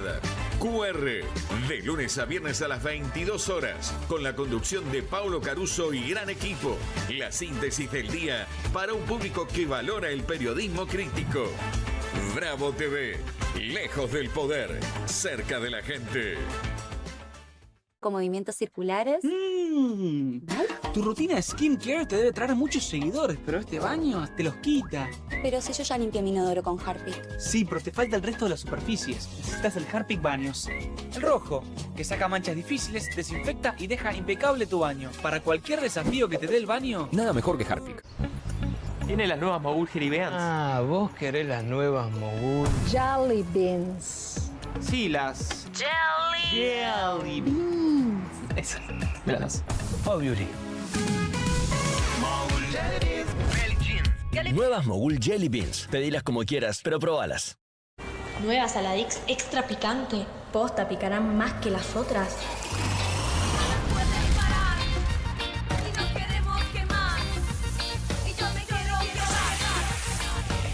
Porque tus ganas de picante son imposibles de apagar. Nueva Saladix extra picante. ¡Vuelven las clases! Vuelven las manchas. ¡Vuelve la diversión! Vuelven las manchas. Por suerte, existe Vanish. Con una cucharadita de Vanish, el poder del oxígeno activo elimina las manchas y deja los blancos como nuevos. Con Vanish, vuelven las clases, no las manchas. Qué bien me caen los que viven como si nadie los estuviese mirando. La que no se queda en el fueguito. ¿Ves como si nadie te estuviese mirando? Confía en tu frescura. Topline. Seguí la línea de tu frescura. 1, 2. Bueno, dale, arranca. ¡Pará! ¡Mike! Van a hacer el video con el inodoro con manchas de sarro. Pero si siempre uso lavandina. Eso no lo remueve. ¿Por qué no probás limpiando con Harpic? Que llega a los rincones más difíciles eliminando por completo el sarro y desinfectando. ¡Vamos! Para cualquier desafío que te dé el inodoro. Nada mejor que Harpic. Llegaron las nuevas galletitas Kofler. Rellenas con el sabor único de Bonobón y el más delicioso chocolate Kofler. Tentate con lo último en galletitas. Bienvenido a todo Latinoamérica. Caras TV llegó a DirecTV, el canal de las celebridades. Entretenimiento exclusivo las 24 horas del día. Más Caras, con la conducción de Héctor Maugeri. Red Carpet, Caras News, Caras Realeza, Caras Fashion, Caras TV. Llegó a DirecTV. Contenidos exclusivos para toda Latinoamérica. Estudia en la Facultad de Comunicación y en la mayor redacción de América. USBA, Universidad del Sur de Buenos Aires. La Universidad del Grupo Perfil. Licenciatura en Comunicación Periodística. Licenciatura en Comunicación Institucional. Títulos con reconocimiento oficial y validez nacional. Inscribite a las reuniones informativas en universidad@perfil.com. Aprende comunicación dentro de un medio de comunicación. USBA, Universidad del Sur de Buenos Aires.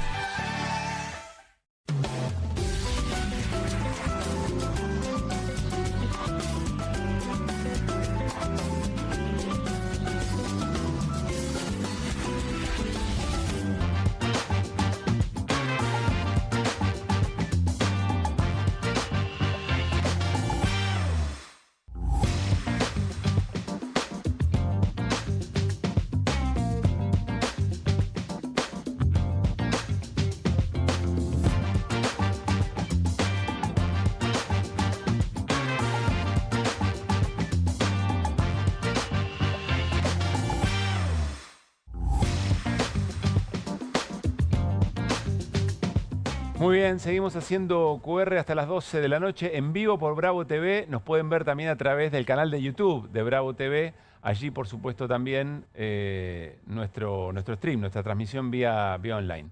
Bueno, vamos a repasar algunos testimonios de lo que fue la sesión de hoy en el Senado, donde se rechazaron los pliegos de Ariel Lijo y de García Mansilla. Especialmente, escuchen esto que decía José Mayans. Es el titular del interbloque de Unión por la Patria respecto de lo que tiene que hacer García Mansilla con, una vez ya rechazados su pliego. Escuchen. ¿Ustedes pueden aceptar que el jefe de gabinete diga, igual va a seguir en el cargo, no importa 3 carajos lo que diga el Senado? Porque eso es lo que dijo. No importa 3 carajos la Constitución, las instituciones, igual va a seguir Mansilla. Mansilla hoy sale acá, más vale que presente la denuncia. Porque el delito que está cometiendo no prescribe, ¿eh? No prescribe el delito que está cometiendo. Ni prescribe el delito que están cometiendo lo de la Corte. Le decimos nosotros acá desde la política, señores de la Corte, dejen de violar la Constitución. Señores de la Corte, dejen de violar la Constitución. Muy bien, José Mayans en su estilo, pero fuerte. Yo me imagino que renuncia ya, ¿no? Después de la sesión renuncia, me quiero imaginar. Dejen de violar la Constitución, le dice la política a la Corte. Es un momento institucional muy delicado. Está nuestra compañera Irina Hauser para aportar alguna información y también una mirada sobre el tema. Hola Iri, ¿cómo te va? Buenas noches. ¿Qué tal? ¿Cómo están? Buenas noches. A ver, Irina, información, lo que esté pasando, lo que sepas en este momento en la Corte. La pregunta es si García Mansilla se va o se queda, más lo que quieras agregar, tu mirada sobre el tema. Bueno, nosotros habíamos contado que García Mansilla ya le había adelantado al juez Alejo Ramos Padilla que él consideraba que es un juez como cualquier otro juez de la Constitución y que tiene inamovilidad. Y que por lo tanto si alguien lo quiere sacar tendría que ser por juicio político. ¿Se acuerdan? Esto ocurrió en el contexto del amparo que tramita Ramos Padilla. Que entre paréntesis, Ramos Padilla sacó una cautelar. Hoy, justamente después que el Senado rechazó ambos pliegos. Si uno seguía por la cautelar, García Mansilla se puede quedar en la Corte, pero durante los próximos 3 meses no puede tocar ni un tema, no puede mirar ni un caso, no puede opinar sobre nada que tenga que ver ni con sentencias judiciales ni con cuestiones administrativas. La pregunta es, ¿se va a quedar o no se va a quedar? Bueno, hace un rato lo que me cuentan es que es muy probable que mañana García Mansilla esté presentando, por lo que parece que les anunció a sus colegas, un pedido para que los demás opinen sobre su situación. Yo lo que te puedo decir por lo que vengo conversando en las últimas semanas, ¿no? Desde que se empezó a armar todo este revuelo y se veía venir este desenlace, es que si bien se había armado una especie de mayoría, ¿no? Junto con García Mansilla, Horacio Rosati y Carlos Rosenkrantz, y si bien García Mansilla tiene una buena sintonía con Carlos Rosenkrantz, no es una situación cómoda para la Corte que permanezca una persona que está tan cuestionada, y no solamente tan cuestionada, sino que se hizo visible su situación de falta de independencia, ¿no? Porque esto es lo que estaría quedando también muy a la vista. Así que yo no sé si sus colegas querrán opinar sobre qué debe hacer, pero creo que es bastante evidente lo que la mayoría piensa. Incluso pregunté por alguno de estos despachos hace un rato y me decían, y te diría más bien que tenemos cierto alivio con lo que pasó en el Senado, con lo cual casi que dan por hecho que se tiene que ir. De ahí a que lo haga, porque además uno tiene que pensar acá cuál es la posición del gobierno, ¿no? García Mansilla estará esperando una palabra también del gobierno sobre esta situación, si uno seguía por el comunicado que sacó el gobierno, y la verdad que el gobierno está esperando que se quede, ¿no? Perdón, Irina. A ver, yo en el comunicado lo leímos y no hay un impulso a que se quede, tampoco dice que se vaya, pero es como si el gobierno apuntara a otra cosa. Es decir, las razones por las cuales eventualmente García Mansilla no está, tiene que ver con la política, pero no hay una indicación que a mí me llamó la atención. Quizá había una resistencia por parte del gobierno, pero eso no está. No, yo no te puedo decir fehacientemente hoy a esta hora qué es lo que piensan en el gobierno. Hasta ahora venían diciendo no, tiene que resistir, y de hecho lo que presentan también el gobierno en este amparo que tramita Ramos Padilla, la posición es exactamente la misma. Y de hecho Ramos Padilla les termina contestando y respondiendo punto por punto, ¿no? Porque le tiran antecedentes y le citan supuestas designaciones en comisión, y Ramos Padilla le dice, en los últimos 100 años el primer juez que asume en comisión en la Corte Suprema es García Mansilla, ¿no? Entonces, y además dice muy claramente que es una práctica antidemocrática. Veremos, digamos, cuál es la postura, si es que hay una postura firme en el gobierno. Uno se pone también en el lugar de García Mansilla, que pone chapa de catedrático, o que fue decano de la Facultad de Derecho de la Universidad Austral y demás. Y vos decís, después de una situación así, si no te vas decorosamente, ¿qué te queda para tu carrera, no? Trato de pensar también desde el sentido común. Podrá pedirle opinión a sus colegas, que no me puedo imaginar realmente que vayan a avalar su continuidad. No quiere decir que les caiga bien el fallo de Ramos Padilla, porque el fallo de Ramos Padilla también le da indicaciones a la Corte. Le dice, no le puede tomar juramento a Ariel Lijo en el caso de que Ariel Lijo, por ejemplo, renunciara a su cargo de juez federal, ¿no? Porque, bueno, les dice, yo tengo que resolver acá el fondo de la cuestión, y mientras tanto está muy en duda que esto sea realmente constitucional. Iri tiene una pregunta, Martín. ¿Cómo le va, Hauser? Martín Granowski. Hola, ¿qué tal, Martín? Te hago una pregunta. Una es una cosa que hay que recordar, ¿no?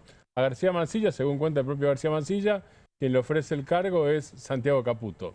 Ese es un tema. La otra cosa que te quiero preguntar es, en relación a lo que decías recién, es qué sentirá García Mansilla o qué puede llegar a ser. Hay un antecedente, en realidad quiero ver cuál es tu evaluación de eso, que es la famosa pregunta, creo que es de Nabel Rodríguez Sagasti, ¿no es cierto? Que cuando pregunta, ¿qué hubiera hecho usted en un caso de designación en comisión? Él dice, no lo habría aceptado. Cuando habla históricamente de la primera designación en comisión, después no se dio, de Rosenkrantz y Rosati en aquel momento con Mauricio Macri.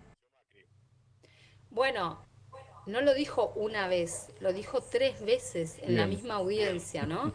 Y de hecho ese fue uno de los fundamentos por los cuales se le rechaza el pliego, ¿no? No solamente haber aceptado la designación en comisión, que una gran mayoría considera controvertida, sino que en el caso de él además mintió, ¿no? Y esto fue parte de los fundamentos. Creo que además esto también es lo que pone en un aprieto a la propia Corte. Ya sabemos que en la Corte los criterios son variables y cambiantes de acuerdo al contexto, pero aceptar que una persona, le tomaron juramento en esas condiciones, el Senado le rechaza el pliego, que continúe, a mí me parece un poco demasiado. También la realidad es que hasta ahora estuvo firmando sentencias García Mansilla. Bien. Hoy, a última hora, me decían que solamente hoy había firmado 66 fallos. Es un montón, ¿no? Iri, te quería preguntar, ¿qué reacción puede tener la Corte frente a esto? Si es que hay una reacción o no, sencillamente no tenemos que esperar nada al respecto. No, tenemos que esperar algo, aunque sea el silencio, porque García Mansilla de alguna manera los está interpelando. Está diciendo, díganme ustedes qué es lo que, o por lo menos eso es lo que hoy anuncian que puede llegar a ocurrir. No sería muy prolijo de la Corte que avalen la continuidad, pero como le decía recién a Martín, o sea, no puede esperar cualquier cosa, no sé. Por otro lado, me parece que también está en juego acá la interna, ¿no? De la Corte, también con Lorenzetti. Y claro, a Lorenzetti se le cayó su candidato, después incluso de haber hecho algunas advertencias, que la citó hoy Anabel Fernández Sagasti, ¿no? Que las comentamos ayer a través del diario Clarín, que después hoy amagó con que en el acuerdo de hoy, porque hoy tuvieron acuerdo los jueces de la Corte, con que iba a plantear que era urgente tratar el caso Vialidad, ¿no? Era de alguna manera una forma de decir, si no aprueban al hijo, Cristina Kirchner puede ir presa. La verdad es que Lorenzetti no tiene esa capacidad de decisión, pero el mensaje estuvo dado. Digo, no tiene esa capacidad de decisión porque está bastante solo en la Corte. Yo sí esperaría alguna reacción de la Corte, no es que no. Y ya te digo, el silencio contaría como una reacción. Bien. Me parece que van a quedar que quedan igual en una situación en que algo deberían decir. Además, una cosa previsible es que, por ejemplo, mañana quienes estuvieron de alguna manera afectados por estas resoluciones que tomó García Mansilla, si hay gente que fue afectada, ¿no?, por los fallos de la Corte que firmó García Mansilla, la lógica es que mañana estén pidiendo la nulidad, ¿no? ¿Y eso qué significa? Que el resto de la Corte va a tener que resolver eso. Ya hay recusaciones planteadas contra García Mansilla, además de no solamente la de Cristina Fernández de Kirchner, ya había otras anteriores. La primera fue de un grupo de organizaciones en una causa donde se discute la ley de interrupción voluntaria del embarazo, ¿no? Bien. Entonces es un cúmulo de cosas. Si yo me pregunto, ¿la Corte está dispuesta a tener que responder como cada pelotera de esas, ¿no? Cada recusación, cada pedido de nulidad, ¿no? Y tener que estar defendiendo a García Mansilla en estas condiciones, ¿no? Eso es lo que estoy razonando. Bien. A ver, y hace algunos días desde el lado de las autoridades de la Corte, a mí me dijeron una frase que me quedó grabada. Si el Senado rechaza, no puede durar más de 10 días en la Corte. ¿Quién te dijo eso? Igual ya 10 días hoy me parece un montón. ¿Quién te dijo eso? Eso me lo decían del lado de quienes están en la cúpula de la Corte. Bueno, es un off muy importante ese, ¿no? Irina, gracias como siempre, un gran abrazo. Un abrazo, chicos. Bien, Irina Hauser, cuenta que desde la Corte o los alrededores de la Corte dicen no debería durar ni 3 días, ¿no? Creo que dijo eso. 10 días. Eso es el 13 de abril, entonces vamos a ver qué pasa. Cuenta regresiva. Bueno, vamos a meternos en otro tema. Para mí, los 3 temas más importantes de la jornada, que se puede contar casi que buena parte del momento de la política y la economía en la Argentina, ¿no? Lo que pasó con los jueces de la Corte, los impactos de la decisión de Trump en el modelo económico argentino y la discusión política en la provincia de Buenos Aires dentro del kirchnerismo. Vamos a ubicarnos y vamos a compartir la palabra del gobernador Kicillof. Hoy en una jornada que tenía doble atención en la provincia. ¿Por qué? Porque por un lado había una convocatoria y una sesión en la legislatura. Y allí, si daba los números 2/3, se podía tratar un proyecto de Teresa García, es decir, el cristinismo, no solamente para suspender las PASO, sino también para, desde la legislatura, indicar que las elecciones tienen que ser concurrentes. El mismo día, la elección nacional y la elección provincial. No se dio el número, pero se convocó una sesión del próximo martes, día D, podría ser, donde ya no se necesitan los 2/3 para ese tratamiento y aprobación. Mayoría simple. En un rato nos cuenta Martín el detalle. Y en el Teatro Argentino de La Plata, Axel Kicillof convocó un acto donde participó el gobernador de la provincia de Buenos Aires. Y se especulaba en algún momento que allí podría anunciar el gobernador Kicillof la decisión de desdoblar las elecciones, que es lo que efectivamente el gobernador y su espacio quieren. Bueno, esto no ocurrió. Una interpretación puede ser que continúan las conversaciones y las negociaciones, pero el gobernador Kicillof fue contundente en algunos momentos de su discurso, muy extenso. Y dijo, entre otras cosas, esto. Yo creo que estamos en condiciones de dar las dos discusiones, no le vamos a sacar el cuerpo a ninguna, que nadie vea fantasmas, no le vamos a sacar el cuerpo a ninguna. Y todos los que han desdoblado, que no son de todos los espacios. Son de todos los espacios y todos los sectores, porque la elección el mismo día va a ser, todo el mundo ve que es un experimento que nunca se hizo, y experimentar con el voto de la gente, que es el momento más sagrado, más importante de representación democrático, donde expresa su voluntad, tienen que salir bien, tienen que poder votar. Por supuesto que es un desafío también hacer una desdoblada, pero bueno, esta es la discusión que estamos teniendo, esto es lo que nosotros vemos, y bueno, yo creo que, no, pero dije, no vengo a hacer anuncios por esto, porque tenemos argumentos que tienen que ver con un montón de cuestiones. Me parece que está muy bien que se discutan argumentos. Yo mi posición la he dado y la sostengo.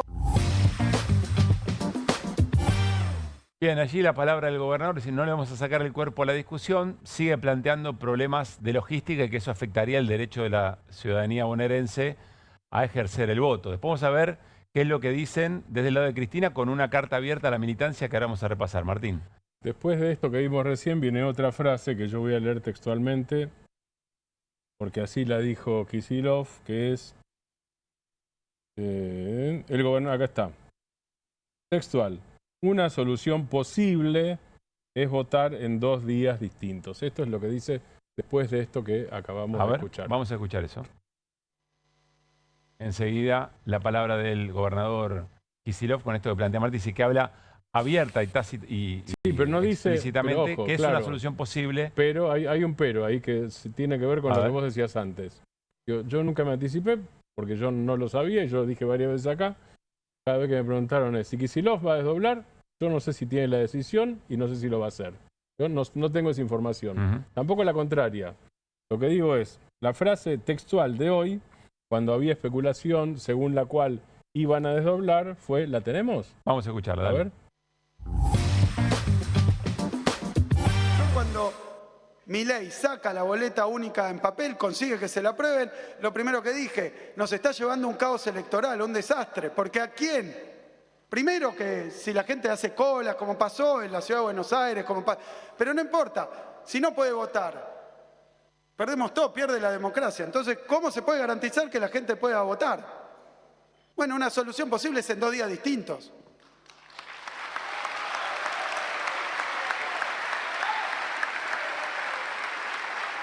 No es más caro, porque si es el mismo día, también la parte de la provincia la paga la provincia. Eso es lo más aproximado al desdoblamiento de elecciones, es decir, una fecha para las legislativas nacionales y otra fecha para las legislativas provinciales, que incluyen las legislativas de los consejos deliberantes. Sí, ahí hay otro elemento, que cuando Kicillof dice hay una posibilidad que desdoblar, hay un aplauso. Hay un aplauso de una, evidentemente, de espacios cercanos al gobernador. Hay alguien que grita, pone la fecha y él se sonríe y no contesta. Está bien, pero quiero decir, hay una preferencia por eso. No es que es solamente una posibilidad. Hay una preferencia porque eso es lo que ratifica el aplauso. ¿Sí, Hernán? No, me parece, la verdad, me parece muy vago el argumento de la logística para una discusión esencialmente política. Y si quieren desdoblar porque el gobernador cree que tiene que armar su espacio político y conducirlo, que es la verdad, sería oportuno que lo dijera. Ahora, hay una alternativa también, que es la alternativa masista, desdoblar para atrás. Es decir, que primero sea la elección provincial y después... Sí. No, primero la nacional y después la provincial. Porque hay una discusión, yo lo he dicho en más de una oportunidad, es una discusión binaria, que yo lo digo... ¿Qué quiere decir que es una discusión binaria? Que, a ver, hay algunos que sostienen que no hay el comunicado que hace Cristina y buena parte de los legisladores y demás, ¿qué dice? Dice, bueno, vos no podés resolver la problemática, hablo de mi distrito, de las pymes de San Martín, ganando el distrito. Le mando un abrazo al intendente, a Fernando, todo bien, pero no vamos a resolver desde San Martín el problema de la pyme. Necesitas un proyecto de país. Y para tener un proyecto de país necesitas una elección concurrente, unificada, donde la apuesta sea en contra de las políticas de Milei. Si vos desdoblás, lo que terminás haciendo es que cada uno salva la ropa, por decirlo de manera sencilla. Por eso, a mí me parece que no serviría la fecha posterior. Pero lo digo porque es la propuesta que hizo Sergio Massa como solución al problema, porque en alguna medida vos que decís, bueno, si viene primero la nacional, todos se comprometen con la nacional. La primera es... El problema es el no compromiso. El problema es al revés, porque corres el riesgo de que el intendente haga la suya y después dice, bueno, a ver, vamos a compartir, mientras hablaba Hernán, interesante compartir esa carta a la militancia, carta abierta a la militancia, que son los argumentos del cristianismo. Ahí está, una sola nación, una sola provincia, una sola elección. Es largo el texto, pero vean lo resaltado. Allí dice, Néstor Kirchner no insistiría en vano que no hay proyecto local sin proyecto nacional. Enfrentar al gobierno nacional concentrando toda la fuerza en ese objetivo es la propuesta. No nos podemos dar el lujo de dispersar esfuerzos y básicamente ese es de alguna manera el planteo. A ver, yo en algo coincido con Hernán, que es cuando dice, a mí el argumento de lo técnico me parece que es un argumento un poco vago. En el fondo hay una discusión política. Lo que me parece también es que no termino de entender por qué hay tanto recelo en plantear esa discusión como una discusión política y a darse. Que es una discusión válida. El gobernador también tiene derecho a de qué manera se va forjando su propia candidatura a presidente del próximo año o su espacio político, cómo madura esa candidatura, de la manera que a él le parece. Y en el fondo está la discusión sobre el rol de Cristina. Lo que quiero decir es por qué hay tanto, por qué aparece arriba de la mesa tanto tema de si el desdoble, si lo técnico de la elección de la molestia, cuando la discusión es política y es una discusión válida. Pero... Dos o tres cosas respecto de eso. Una, no voy a hacer la defensa de Kicillof, sino simplemente estoy informando. Como escuché las más de 2 horas y media de discurso, digo, hubo argumentación política. No digo que sea suficiente, lo que estoy diciendo es que hubo argumentación política más allá del lado de Kicillof, más allá de lo logístico. Y la cito más. No, por eso la cito esquemáticamente. Lo que dice es, no queremos motosierra en la legislatura y no queremos motosierra en los consejos deliberantes. Es decir, no queremos un avance de la libertad avanza desde el punto de vista legislativo en los consejos deliberantes y en la legislatura de la provincia de Buenos Aires. Ese es uno de los elementos, además del técnico, del organizativo, etcétera, etcétera. Y la otra cosa que dice es, no nos desentendimos en el 2023 las elecciones nacionales e incluye en esa primera persona del plural los intendentes y no nos vamos a desentender de ninguna manera de la elección nacional. No estoy refutándote a vos, estoy agregando cosas. Y no hubo falta de compromiso político. Ahora, respecto de lo que vos decís, yo vengo preguntando lo mismo. Digo, ¿por qué no explican en todo caso? Te voy a dar un dato. No solamente somos vos y yo lo que estamos preguntando y diciendo eso. Hay segundas líneas o incluso algunos intendentes que están de acuerdo con Kicillof que dicen que hay que hacer esa discusión política más explícita. Que hay que dar la discusión abierta de cuál es el tema. Y después, contra eso hay un contraargumento que tiene varias lecturas posibles En realidad las lecturas las veremos de acuerdo a lo que pase, porque si uno no está en la cabeza de Kicillof es difícil saberlo. Uno podría tomarlo de hoy como, bueno, negocio desde una posición de mayor fuerza, ¿no es cierto? Lo de hoy, digo, de Kicillof, esta frase que da a entender que está más cerca del desdoblamiento que antes. Vamos a poner en esos términos, porque cito, no ratificó el desdoblamiento. Y la otra cosa es que está juntando fuerzas para alargarse solo de alguna manera, solo digo, para alargarse como referencia más taxativa o más nítida frente a la otra referencia a la provincia de Buenos Aires, que es Cristina Fernández de Kirchner. Yo insisto, porque Máximo no es más una referencia, la referencia a Cristina. Nunca lo fue la discusión con Máximo a esta altura del partido, lo podemos confirmar. Así es, tal cual. Lo tuvimos un año discutiendo eso y al final... Absolutamente, claro. Exactamente. A mí me parece que hay mucha discusión, Me sorprendió un poco lo que dijo el gobernador, porque sí hay discusión. Venimos hablando de un montón de reuniones que se juntaron. ¿Qué discutieron? Discutieron la logística. No, pero yo no digo discusión No lo digo por vos. Lo que digo es... una discusión más abierta que le quede más clara a la ciudadanía, a la militancia orgánica y a la militancia no orgánica. Eso me parece bien. Creo que hoy empezamos a ver, o en estos días empezamos a ver, algo de eso. ¿Qué caray estamos discutiendo? Porque si no parecía una cosa de no... Es más, si fuera el poroteo de la lista... Bueno, en el peronismo hasta el último día, la última hora, no sorprende. Y eso no es dramático. Me parece muy importante que no esa discusión. Sí, pero no, el problema no es la lista. El problema es el desdoblamiento, no porque tiene otra concepción de fondo. A los hechos me remito cuando los intendentes, o buena parte de los intendentes, pudieron, hicieron la suya. Esto ha sido una realidad. Yo lo he vivido... Históricamente así en las elecciones. Han entregado la boleta del espacio del peronismo, supongamos, lo han hecho otros partidos también, con la boletita del otro y todos esos juegos han sido parte de la estrategia de cada uno de los lugares a nivel local. Ahora, yo no lo juzgo, no digo ni que esté bien ni que esté mal, lo que digo es, pasó 1000 veces. Es difícil que uno diga, no, quédense tranquilo que va a funcionar. No va a pasar. Y una cosa que... A ver, Sotoboche, no sé si lo dijo públicamente, creo que no, pero el planteo es, no queremos, dice algunos del entorno de Axel y demás, no queremos ser Alberto Fernández. Hay que tener una fuerza política para llegar al gobierno. En algún momento lo sugirió. En realidad, eso oculta o tiene un trasfondo, un análisis de fondo, que para mí es un diagnóstico equivocado de lo que pasó con Alberto Fernández. Eso sí es interesante discutir. Y yo creo que el gobernador sugirió discutir eso. A mí me parece importante. Yo creo que el problema de Alberto Fernández fue que no hubo decisión política de hacer las cosas. Porque después se le puede decir, no, porque discutir, Cristina, no sé qué. Eso nadie lo discute. Después hay una discusión abierta, todavía no saldrá, no sé si habrá momento para discutir eso, que es de qué manera se gestiona eso que Alberto Fernández tendría que haber sido y no fue. Yo lo que digo es, yo me acuerdo muy bien... haber sido o no Alberto Fernández el presidente electo por Cristina. Pero eso es otra discusión que no... Es otra. No, porque Axel no dice... es equivocado a quien elige. Está diciendo, yo necesito una fuerza política porque no quiero ser Alberto Fernández. Y yo hoy quiero recordar una cosa bien importante, que para mí ilustra lo que pasó con el peronismo en los últimos 4 años de su gestión. Alberto Fernández quiso ir contra Vicentín. Hoy los dueños de Vicentín, escuchen bien, están presos por estafadores. Bueno, está bien, esa fue la decisión simbólica. Y no pasó nada. Pero para mí analizar el comportamiento de cómo se gestionaron las diferentes... El interventor estaba acá cuando se intervino Vicentín en Santa Fe. Si vos no tenés vocación política es el problema. Analizar Vicentín es otro análisis distinto. Y es cierto que están todos sopres. Y hoy defender...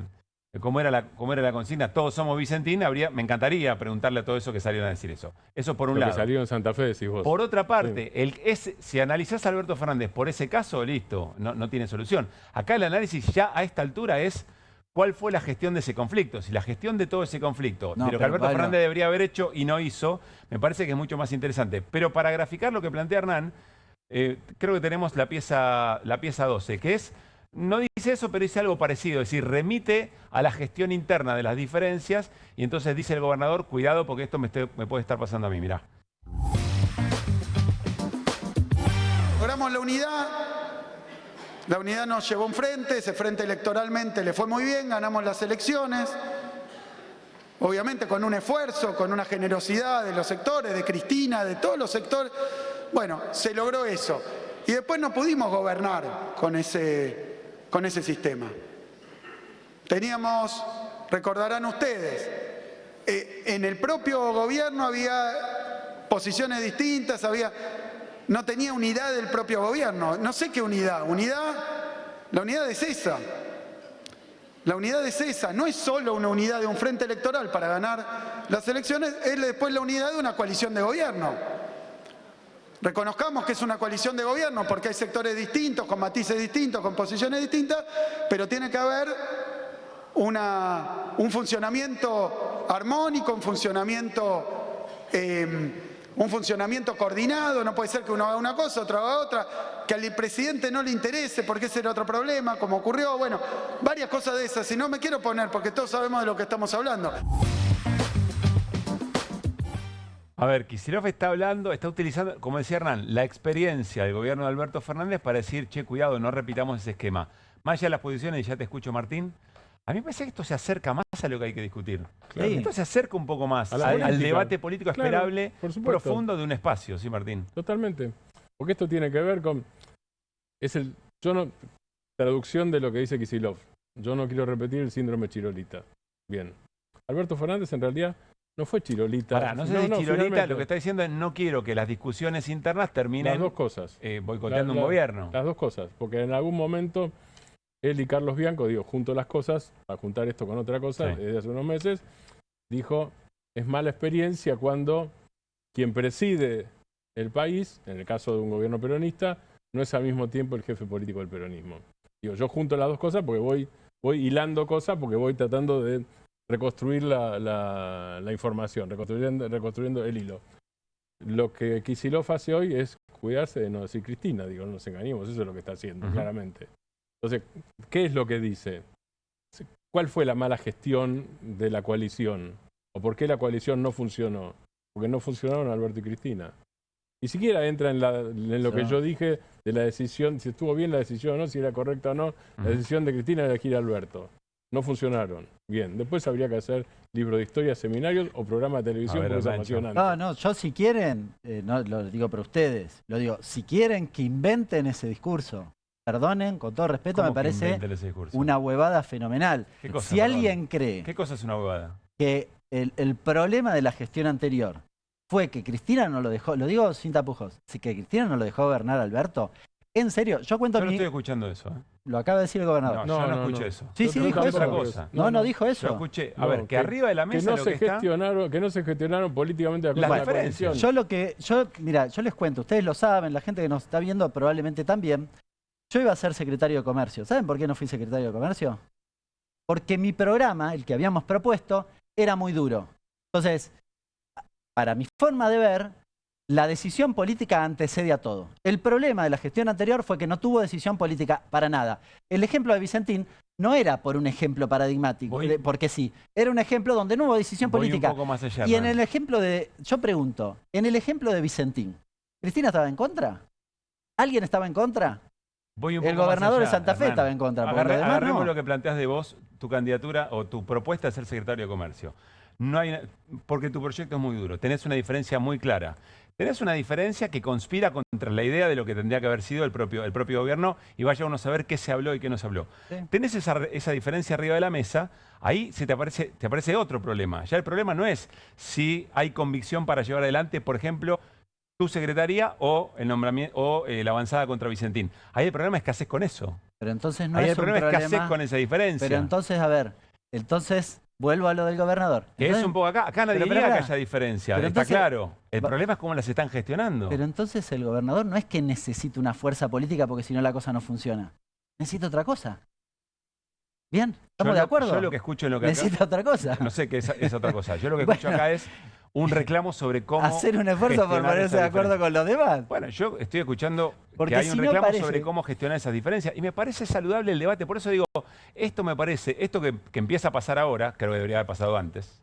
Y me parece que muchos de los movimientos del sector de Cristina lo que está tratando de hacer es forzar al propio gobernador a que se pongan arriba de la mesa las cosas tal cual son. Claro, eso me parece bien. Eso me parece que tiene que ocurrir, pero se tiene que discutir eso. Hubo un domingo, ya no me acuerdo la fecha, pero ¿qué fue? Hace 10 días, el último domingo no. El anterior, un domingo donde hubo una cumbre, Máximo Kirchner, Axel Kicillof, Sergio Massa. ahí se discutieron porcentajes. La propuesta, según la reconstrucción que yo tengo, la propuesta que le hacen a Kicillof es 33, 33, 33. Y la respuesta es, pero si el 66, ustedes son el 66. El 66 contra 33. Bueno, pero ahí entonces ya partimos de un ellos y nosotros, que es un poco complejo, que no termina de observarse. Pero eso es en privado. En privado no importa, el ellos, nosotros, porque es lo que dice Hernán. Ahí vos podés discutir horas y es normal hasta el último segundo el cierre de listas. Por otra parte, y uno conoce gente que se quedó afuera. Pero ya va un poco más allá estaba con el documento, lista, ¿no? Da la sensación. Por supuesto que va más allá del cierre de listas. Yo creo que ahí estamos juntando fragmentitos. No lo digo despectivamente. Digo, son pequeños fragmentos que empiezan a formar un cuadro y permiten hacer un análisis realista de la situación, de la relación política y de cuáles son los niveles de confrontación reales. Bienvenida a las pasiones. El objetivo, en definitiva, tiene que ver con lo que recién decía Martín, tratar de que quede bastante clara cuál es la discusión. El problema de no tener con claridad la discusión política es que si se pierde de vista qué es lo que se está discutiendo, el alejamiento es con la política. Porque lo que reemplaza eso es egos, personalismos, y aquí hay otro tipo de discusiones, o por lo menos parecen haber otro tipo de discusiones que, insisto, hay que celebrarlas y encontrar el modo más maduro posible para poder llevarlas adelante. Vamos a ir a una tanda, pero antes déjenme compartir con ustedes la agenda para los próximos días del Centro Cultural de la Cooperación, Floreal Gorini, Títeres para Adultos, un ciclo que se va a extender todo el año, una programación diversa cada mes y que se va a desarrollar en el Centro Cultural de la Cooperación, Corrientes 1543, y en el espacio Barleta, Diagonal Norte 943. Miren, comienza con Expediente Ofelia, una producción de Páprica Teatral, el viernes 4, el domingo 6 de abril a las 8 de la noche. Continúa con Estoy Acá, de la compañía La Hormiga, con una única función el viernes 11 a las 8 de la noche. Tomen lápiz y papel.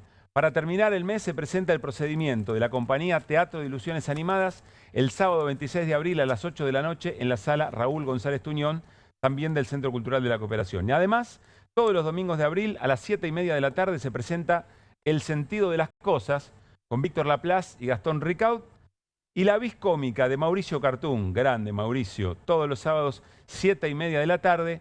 Para más información, por supuesto, pueden visitar la agenda completa en la web del Centro Cultural de la Cooperación, www.centrocultural.coop, o seguirlos a través de sus redes sociales.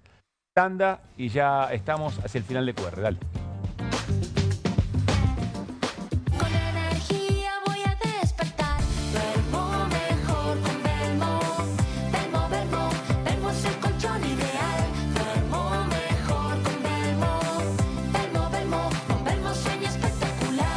¿Pensás que las subastas no son para vos? Son para todos, porque podés comprar y vender desde donde estés de manera rápida, fácil y confiable. ¿Querés participar de nuestra próxima subasta?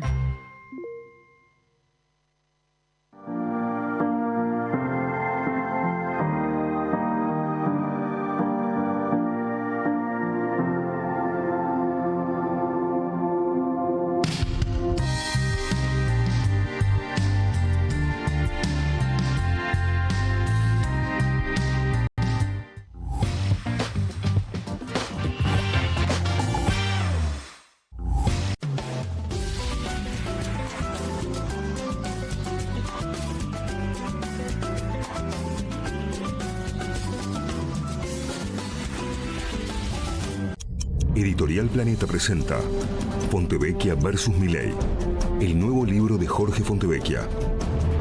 Bitácora del surgimiento de un presidente extremo. Un análisis imprescindible para entender un gobierno impredecible. Fontevecchia vs. Milei. Disponible en ebook y librerías. Con movimientos circulares. Tu rutina de skincare te debe traer muchos seguidores, pero este baño te los quita.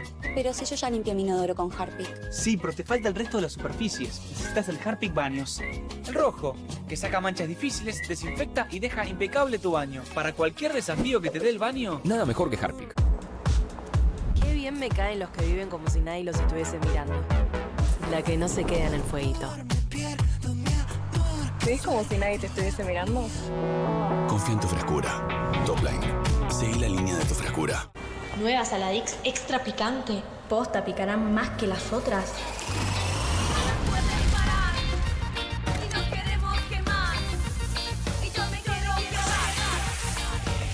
Porque tus ganas de picante son imposibles de apagar.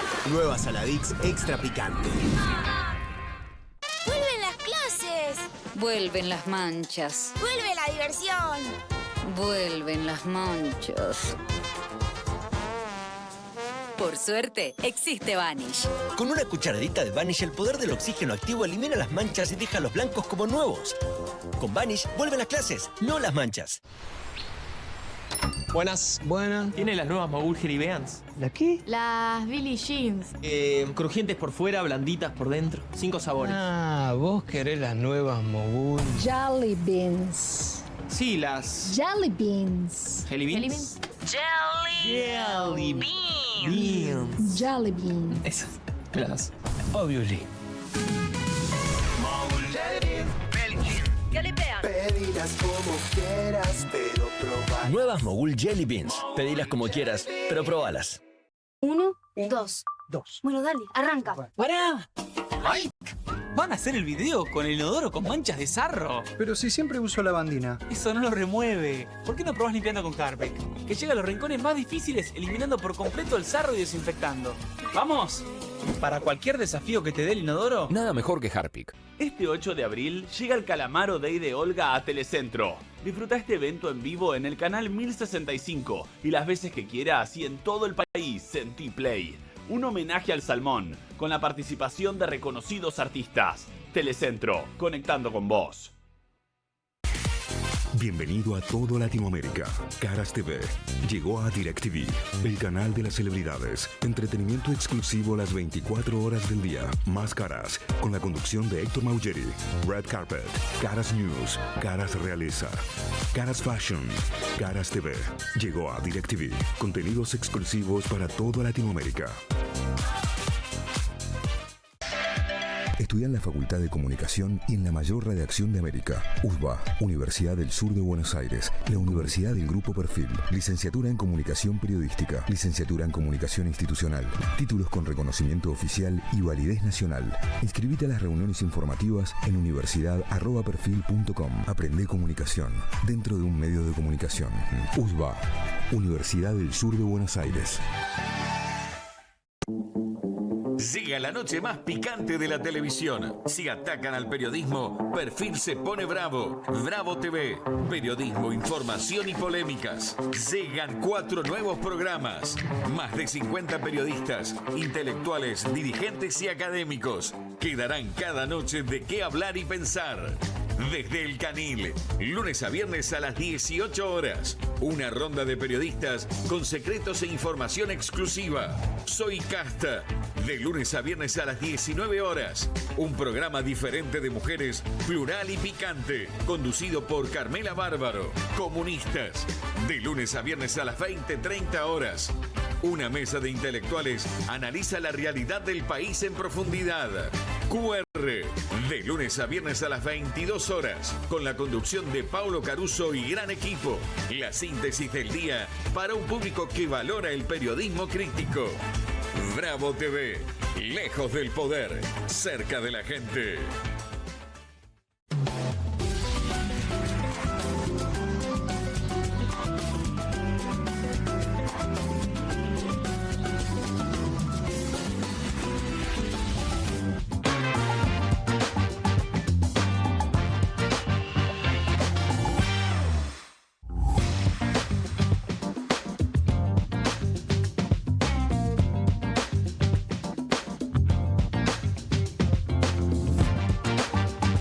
Estamos yendo, pero este QR tiene información hasta el último minuto. Parece un cierre de lista, si ustedes me permiten. Vamos a Estados Unidos, pero primero, porque allí está el presidente Javier Milei, en la Florida, en la residencia Mar-a-Lago de Donald Trump, recibiendo un premio. Pero miren cómo lo anticipaba el ministro de Economía, Luis Caputo. Rockstar total, nuestro presidente Milei. Para ustedes, Granowski, Letcher, miren, ahí está. Todo el mundo saludándolo. De smoking está el presidente, si mal no vi. Miren. Acercándose la gente para saludarlo allí a Javier Milei en Mar-a-Lago. Y habló, hizo uso de la palabra al momento de recibir el premio y creo que lo podemos compartir, ¿no? Nosotros demostramos no solo que nuestras ideas funcionan, sino también que la supuesta imposible en política es tan solo un espejismo inventado por los que no quieren que nada cambie. Not only did we prove that our ideas work, but also that what is supposedly impossible in politics is merely a mirage invented by those who don't want anything to change. Bueno, me intriga mucho el ver cuál es el cuadro que tenía a su derecha Milei con Trump. Pero más allá de eso había un murmullo, es decir, la gente estaba medio en una mientras hablaba Milei, más allá de que seguramente cosechó pasiones, o por lo menos le pidieron autógrafo. Veremos de qué se trata. Ahí está la foto del premio. Los más trampistas del mundo es el premio, una cosa por el estilo. Y estamos a la espera de ver si cuando termina toda la gala, Milei puede en algún rincón de ese salón sacar una foto con Donald Trump y decirle algo al oído. Yo decía, a ver, ¿qué pasa con las acciones de mañana? Una cosa es estrechar la mano, otra cosa es un abrazo, otra cosa es algún susurro al oído de uno o de otro, ¿no? Veremos cuánto cotiza cada cosa en los dólares paralelos, en las acciones de las empresas argentinas, etcétera, en el riego país, etcétera, etcétera. Nos estamos despidiendo. Granovsky, gracias. Al contrario, gracias a usted. Por dejar todo en la cancha, lo mismo Hernán Lecher. Gracias, un placer. Pásenla bien, mañana tenemos QR de viernes para cerrar la semana. Estaremos cerrando la tercera semana aquí en Bravo TV. Muy contentos y déjenme decirles algo. Gracias por acompañarnos. Se ve efectivamente en cómo al canal y en la programación que decidió para el cierre de la jornada, desde las 6 de la tarde hasta las 12 de la noche, cómo hay una respuesta, hay lugar para Bravo TV, hay lugar para esta manera de hacer periodismo. Gran abrazo, mañana a las 10 de la noche nos